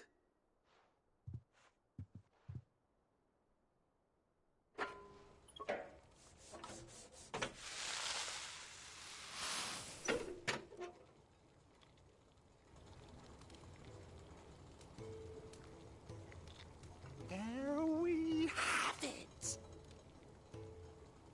The Telemon Alembic. And it works just like the chief said it would. Very impressive. Says the man who cut down a burning boulder. Speaking of which, I still haven't returned the favor. There's no need. The good it will do for the hideaway is reward enough. Don't be silly. Why don't you let me take a look at that bag of yours? The one you keep your potions in. Reckon I could work some magic on that. What kind of magic? Well, we happen to have isolated a substance in our test run of the Alembic that I reckon will make even the toughest leather supple as anything. Thought we might use it to breathe new life into old boots and the like. Save the hideaway a few gil. But I reckon if we slap a bit on your bag, it'll loosen it up enough for you to squeeze in a bottle or two more. Well, it can't hurt to try, I suppose. That's the spirit. Leave it with me. I'll only be a mo.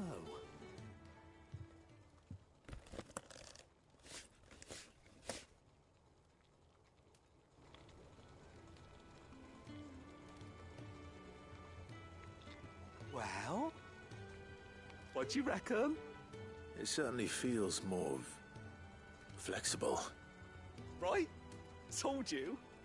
Thank you. I think. No. Thank you for supporting Mid and the rest of us in our endeavors. Without you, we'd never have been able to discover wonders like that stuff I rubbed on your bag. And I'm telling you, there's plenty more where that came from.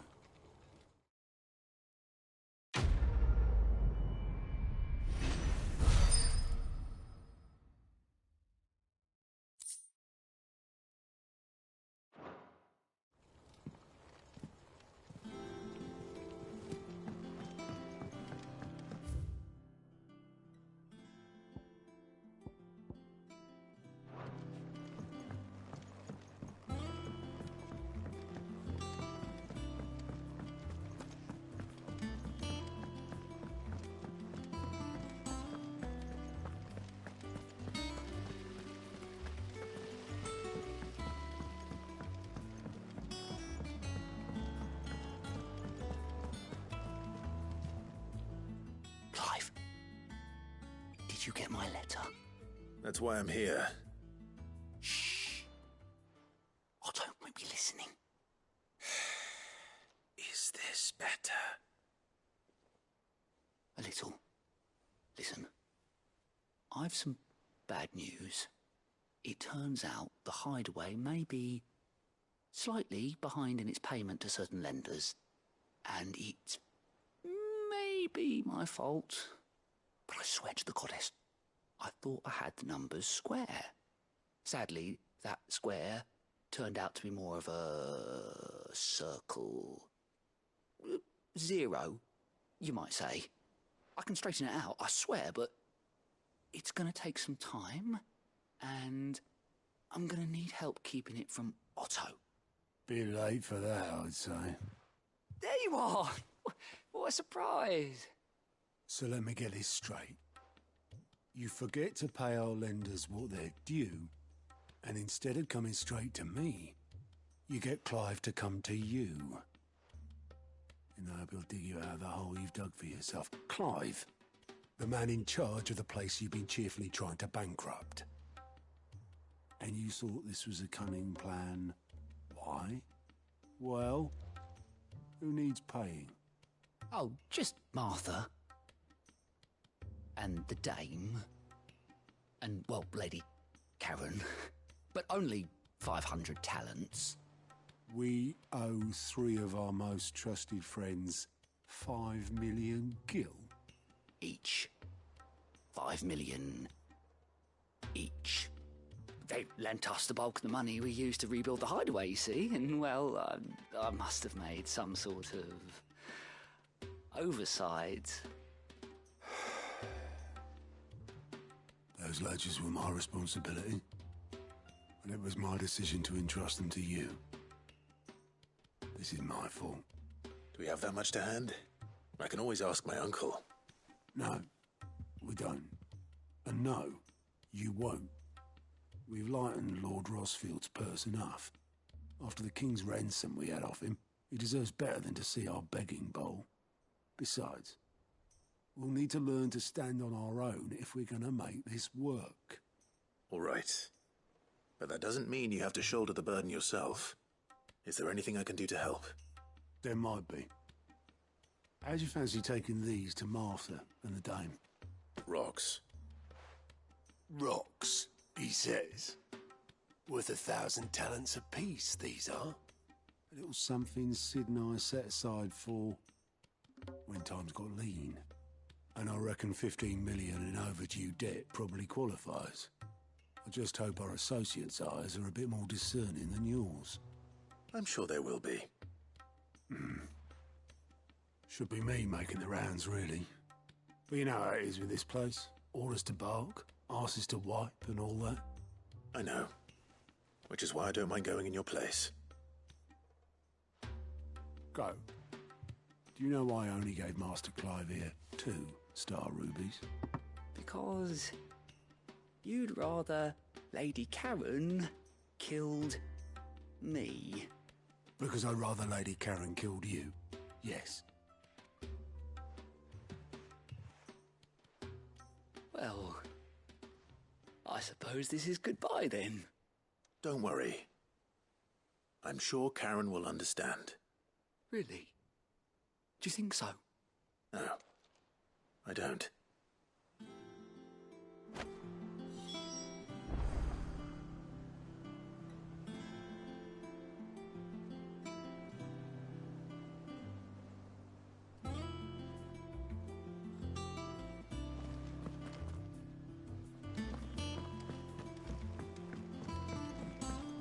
Ned told me.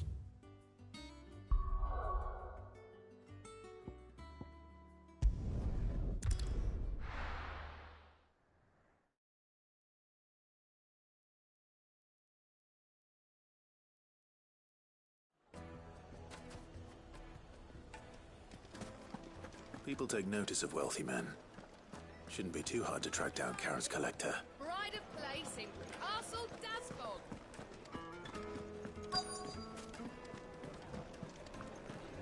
The St. Drake's Fang is gone.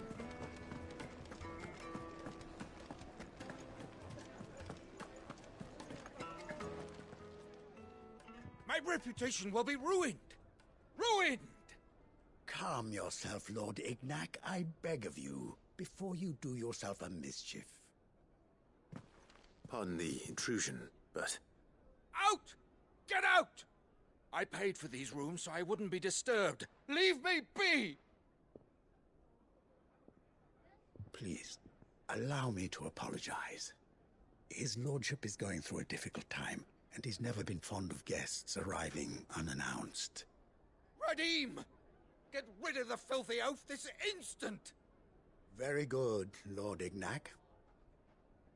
Would you mind stepping outside for a moment?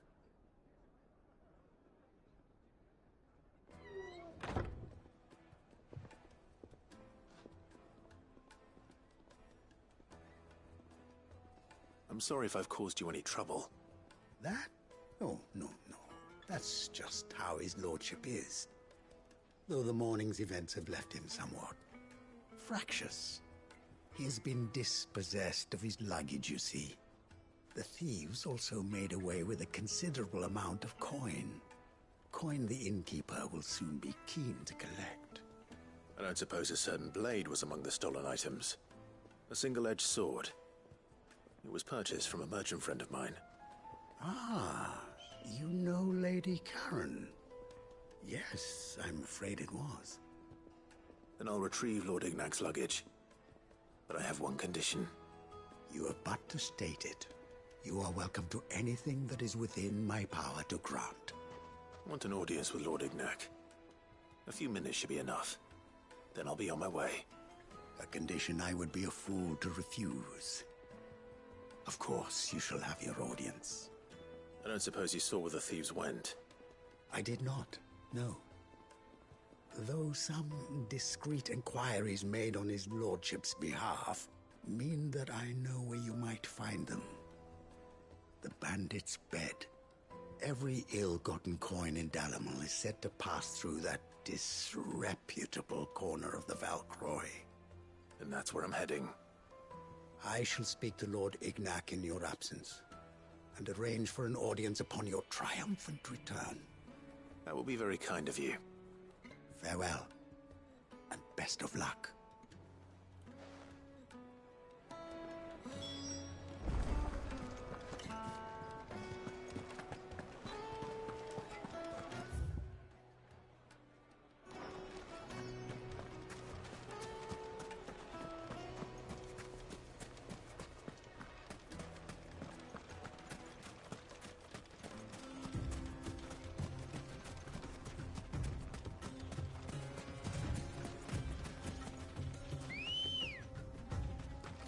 Let's go. Yeah!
Got company! Come on, lads, let's tear the bastard's head off! Let's try.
company! Come on, lads, let's tear the bastard's head off!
This must be Ignac's luggage.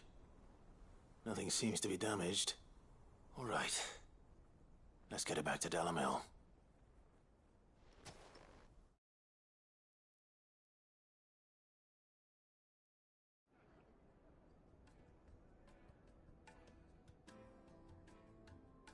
I hear I have you to thank for the return of my effects. What shall I call you, my good man? Wyvern. Glad to make your acquaintance.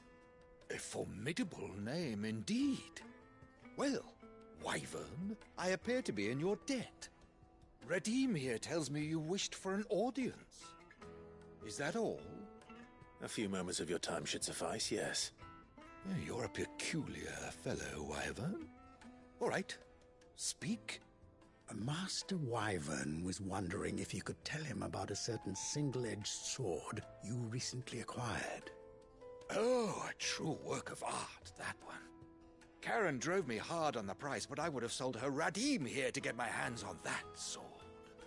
It was made in the Outer Isles, far beyond the Twins, and is used exclusively by the practitioners of a unique school of swordsmanship. They believe no combat should ever exceed a single strike, and hone their blades to such perfection that none ever does. Each sword is made for that one perfect stroke, and for that stroke only. They crack upon a second blow. There's a brutal sort of beauty to it, really. But how do they hone such an edge? Fine question. Why, they use a whetstone, of course. Whetstones, rather. A whole array of them, ranging from the coarse to the fine. 10,000 licks with the sharpening stones. And there are many other collectors out there. Too many to count, but only one do I consider my nemesis. Lord Byron Rosfield. And is a perennial thorn in my side. I can imagine. Farewell, Wyvern. May our paths cross again. Radim, we mustn't dawdle.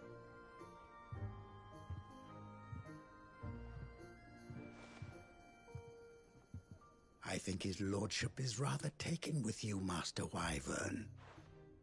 Thank you again for your assistance. Coming, my lordship. I'll be right there.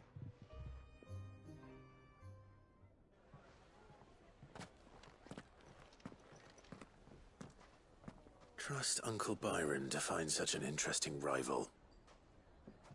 Now, let's see what Blackthorn makes of this whetstone, shall we?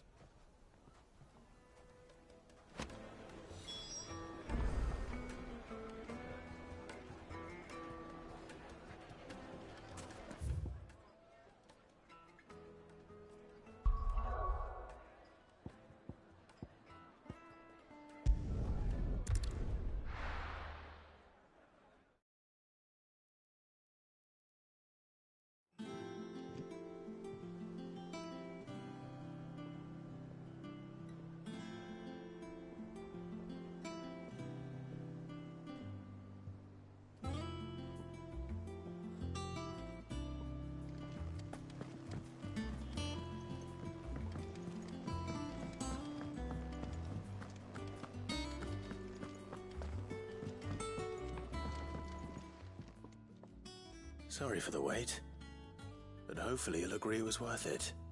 You learned something about that sword, then? I did better than that.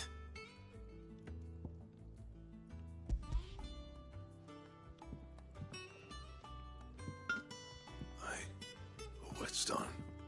Yes, but not one you'll find anywhere in Valisthea.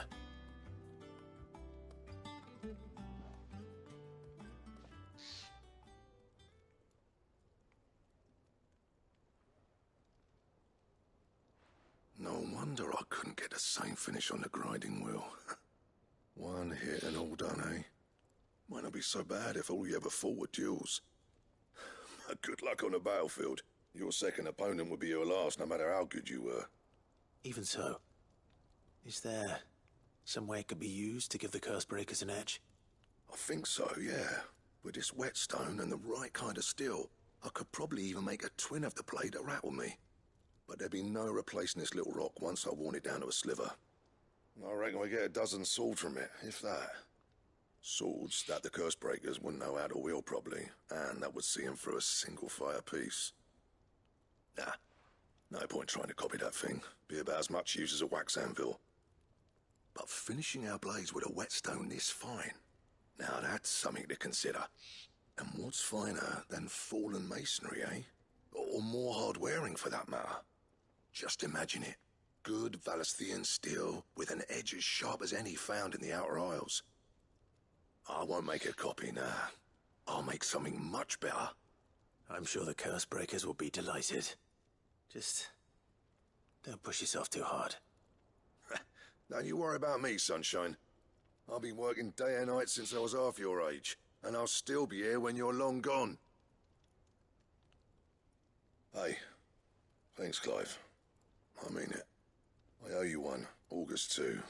It's good to know someone's looking out for me. You'll be happy to hear you said that.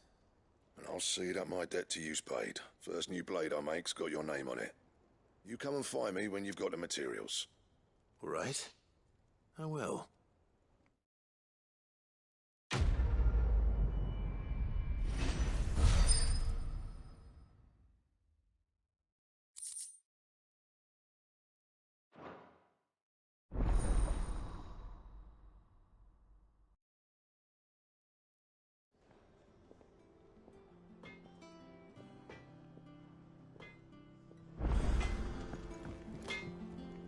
What do you need? Sancfordian, do you? Not bad, if I do say so myself.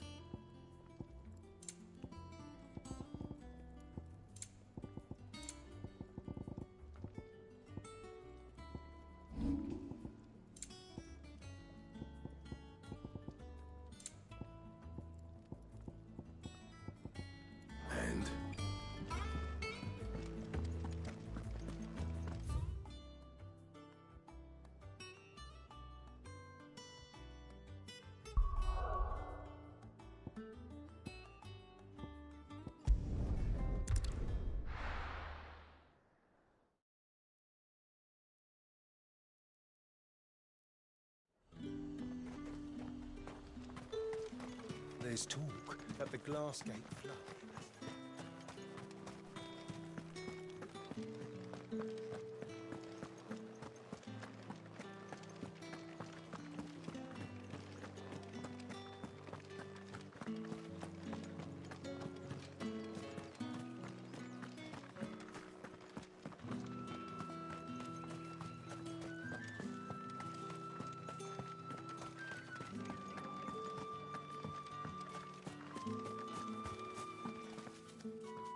Milady, I come bearing gifts.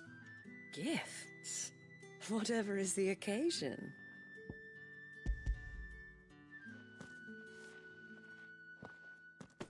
Oh my. Clive, you really have outdone yourself. Otto asked me to give it to you. To settle the Hideaway's debt with the Veil. And to compensate you for the time it took us to do so. You disappoint me, Clive. I thought you might finally be warming to me. Tell Otto he can keep his baubles. I tried to tell him as much the first time around. The man owes me nothing, nor does the Hideaway. My contribution to the restoration effort was made freely and willingly. It was the least I could do. You once told me Cid did you a kindness. I'd like to do the same. Please, accept it. For my sake. And for Otto's. For all of us. For all you've done. It is rather fetching, isn't it? Very well. Otto is lucky to have you, Clive. I doubt anything could ever replace his son. But you and the others at the Hideaway are the closest thing he has to family. Otto had a son.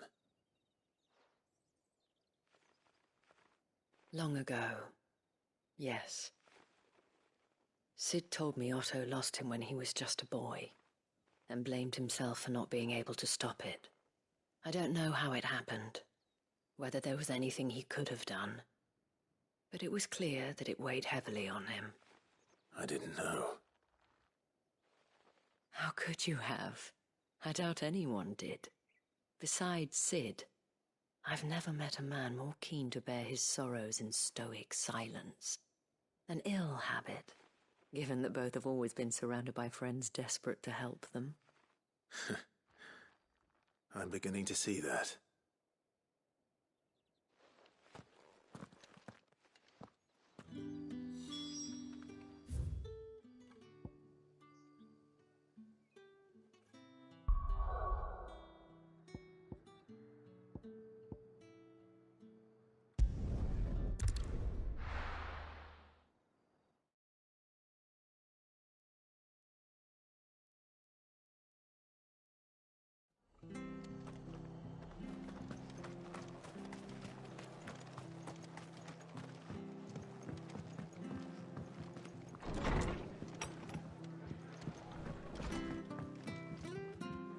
Clive, we weren't expecting you. I wasn't expecting to be here, but it seems we still owe you a considerable amount of coin for your help with our rebuilding efforts. And though I doubt it's what you were expecting, we were hoping you'd take this as payment.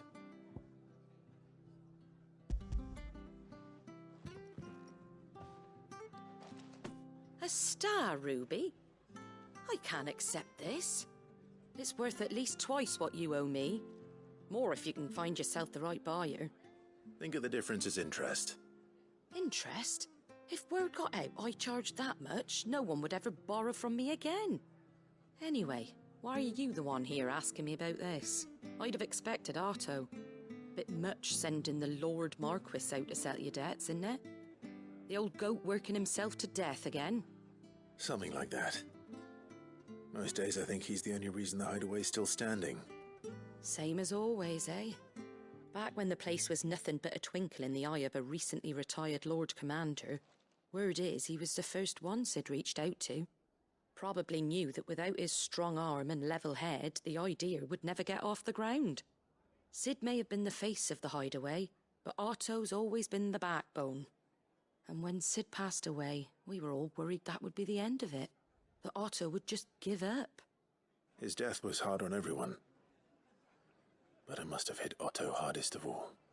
But he didn't give up, did he? Quite the opposite, in fact. If I recall, he was the one who nominated you as Sid's replacement, and rallied the rest around you. I reckon what he saw in Sid, he saw in you too. And don't we all? Doesn't hurt that you're half as stubborn and twice as handsome, neither. That, and you keep good company. I suppose I do.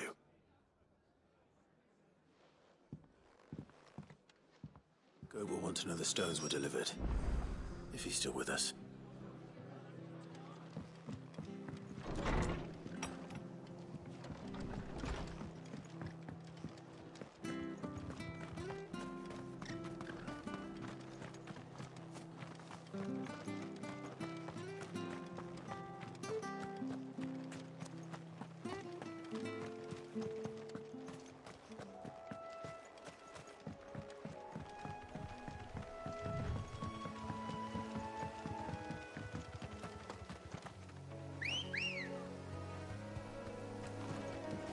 Let's go.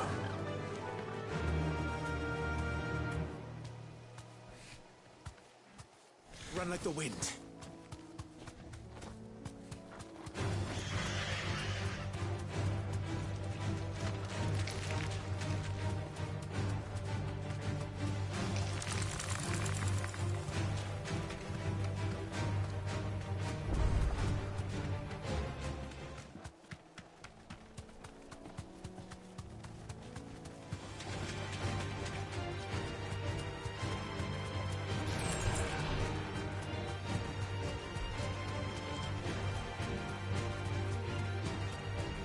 Certainly quiet.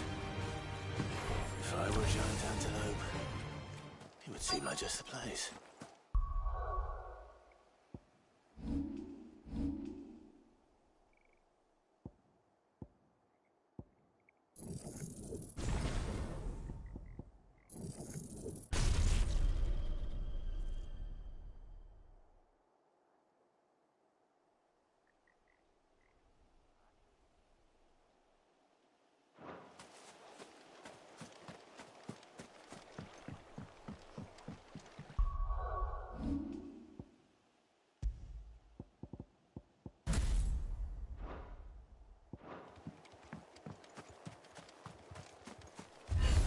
We'll find one bigger than that. You hungry, Torgal?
Now.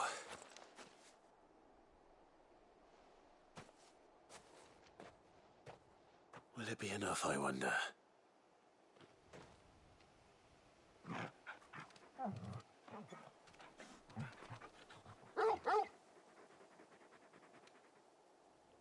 I say that answers my question. Which means we owe the lawsman our thanks. You're just a big puppy, aren't you? A very big puppy.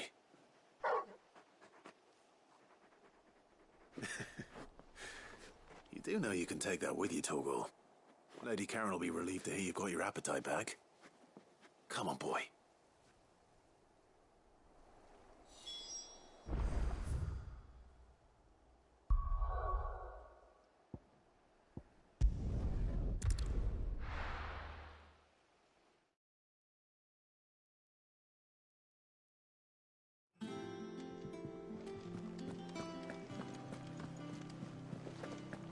Is that the thing Tomes helped?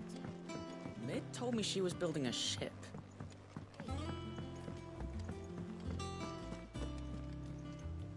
Goat. Still alive, I see. So Lady Karen accepted the ruby. Ah, about that. I tried my best, but she was just too stubborn to take it. She threw it right back in my face, in fact, and told me I could stick my stupid stone where the sun don't shine. Karen refused payment. I hope it wasn't something I said. I'm sure you were as tactful as ever. Let me see what I can do. Oh, wonderful. I hope you have better luck than I did.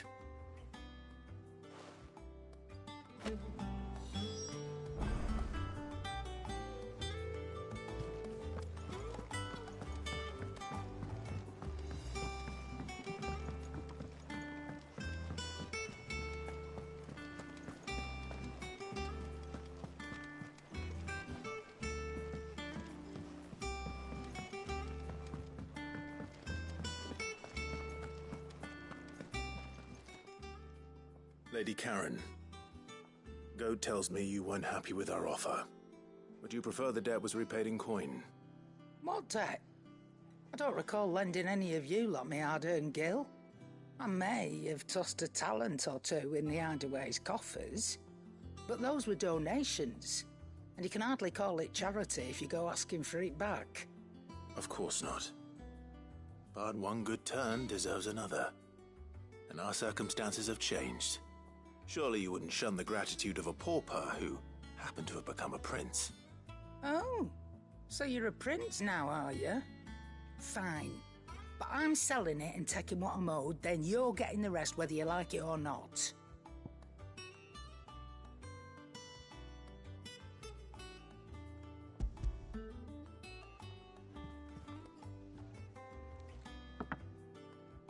Where'd you even get this? A decent trader might nab 1,000 talents for a star ruby. A canny one, meanwhile, might claim it were nicked from the belt of Sid the Outlaw himself and ask twice as much.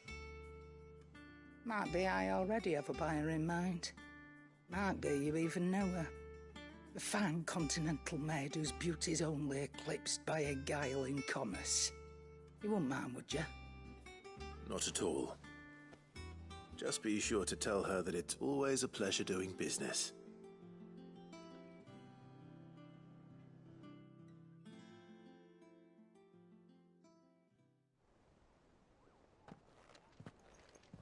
I hear you ended up delivering all 3 stones.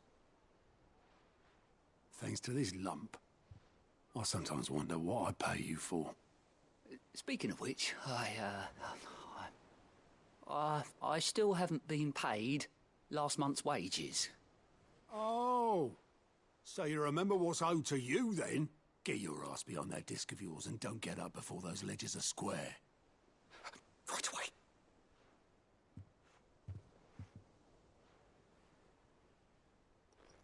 I've seen that before. You have, yeah. Plenty of times. It was the only goblet Sid ever used, either out of habit or because the filthy sod couldn't be bothered to find a clean one. I knew so little about him.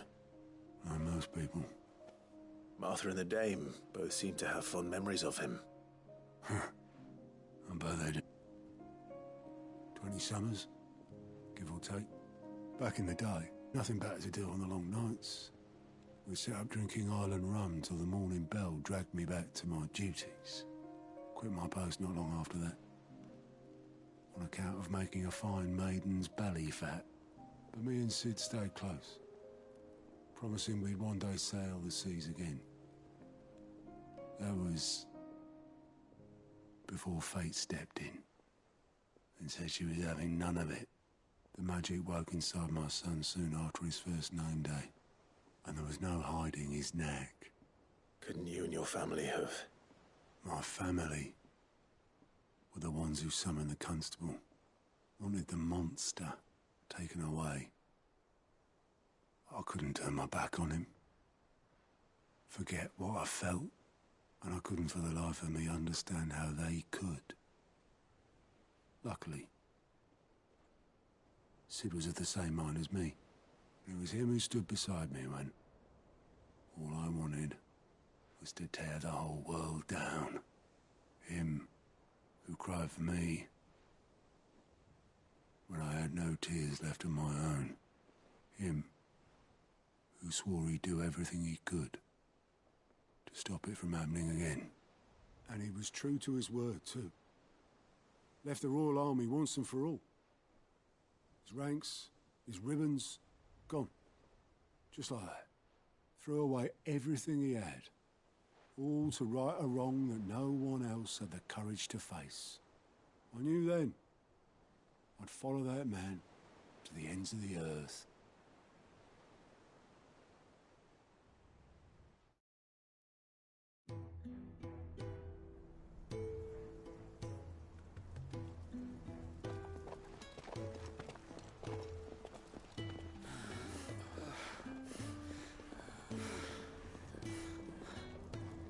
He was always too clever for his own good, was Sid. Saw the world for what it really was, while the rest of us were content to go along with the lie we were shown. And it can't have been easy, bearing that burden alone.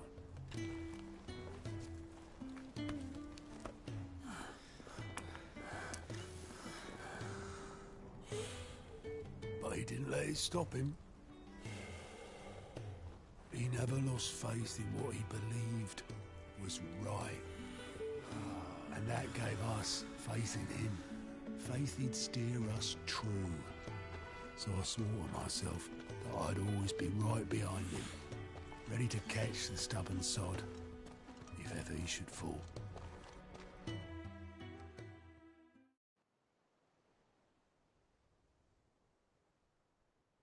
But I couldn't even do that.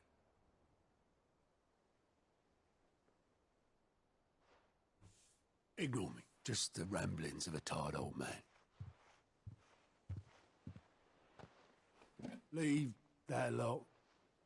I'll tidy it up in a bit.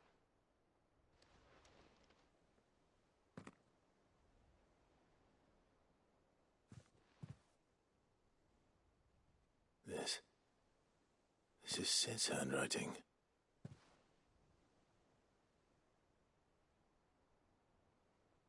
Dear Otto.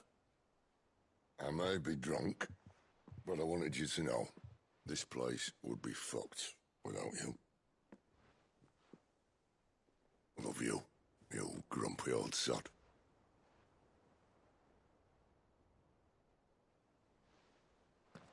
This note. What about it? Sid was right. Without you, we'd all be lost.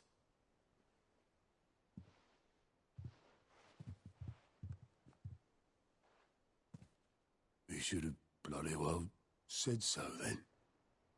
Just once. Before he went. But then, why would he?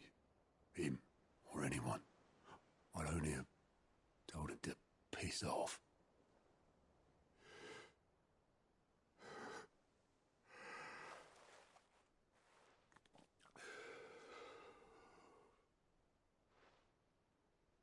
You're wrong, though. Both of you. It was never just me keeping the hideaway afloat. It was all of us. I just shoved people in the right direction. I barely seem to be able to do that anymore.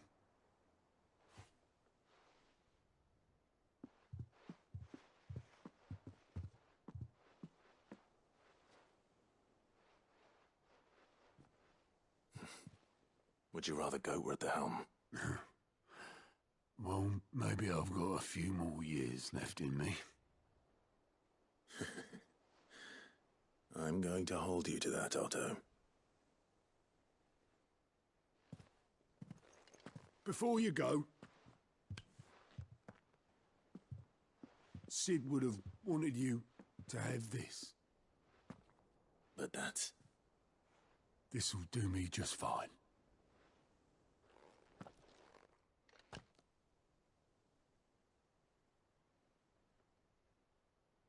Thanks for the ray of sunshine. I'll see if I can't pay you back. Already have.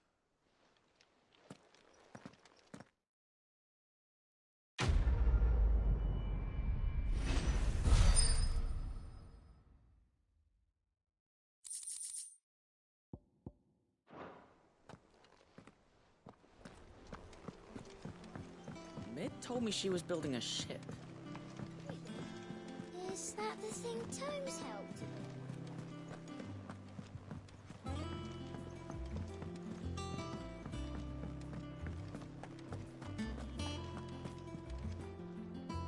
I noticed you and Torgal had gone off somewhere. Take him for a walk, did you? You could say that.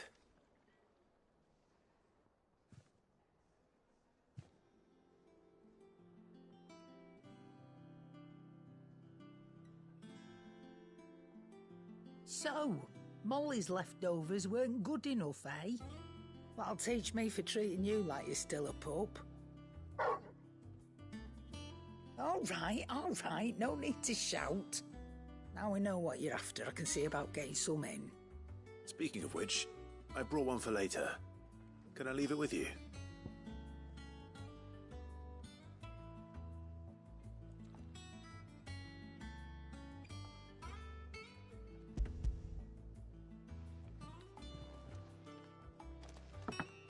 You can, eh?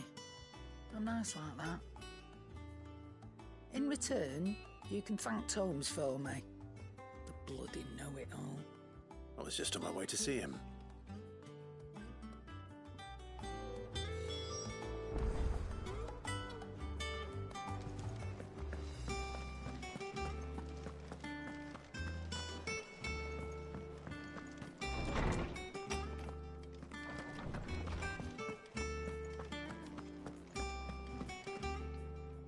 Ah, Clive.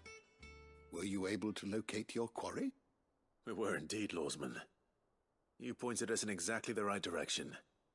And Torgal's been a very happy hound ever since. Very good, very good. Lady Karen sends her thanks, by the way, for your part in solving the mystery. Ah. But that reminds me. After your last visit, I found myself pondering Torgal's talents. Do you recall our conversation concerning Lady Jill's role in Torgal's transformation? About how she somehow woke the power within him. Precisely that. A reasonable conclusion, I thought. But one which raised certain questions in my mind. You see, the Fenrir of legend served Shiva and Shiva alone. And while the powers attributed to him are certainly impressive, the records imply they are somewhat different in nature to those you described Torgal as having used. What are you suggesting? That Torgal may be the beneficiary of more than one Icon's power. Consider that in addition to Lady Jill, he has served as a loyal companion to you, your brother, and even the late Sid. In short, the Icons hitherto near at hand, or should I say at paw, have been diverse and plenty, and that number has only grown as the realm's dominance have fallen to your sword. One can but speculate as to how all of this has affected Torgal. He has seemed more fierce of late. And if I am not mistaken, he will grow fiercer still. We are fortunate indeed to be able to count him amongst our allies and not our adversaries.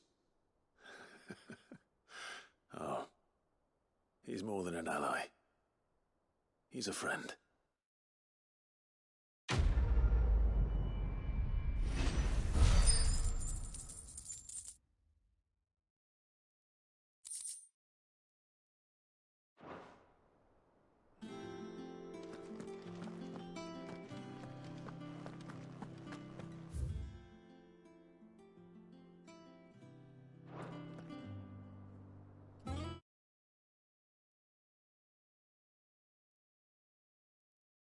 내가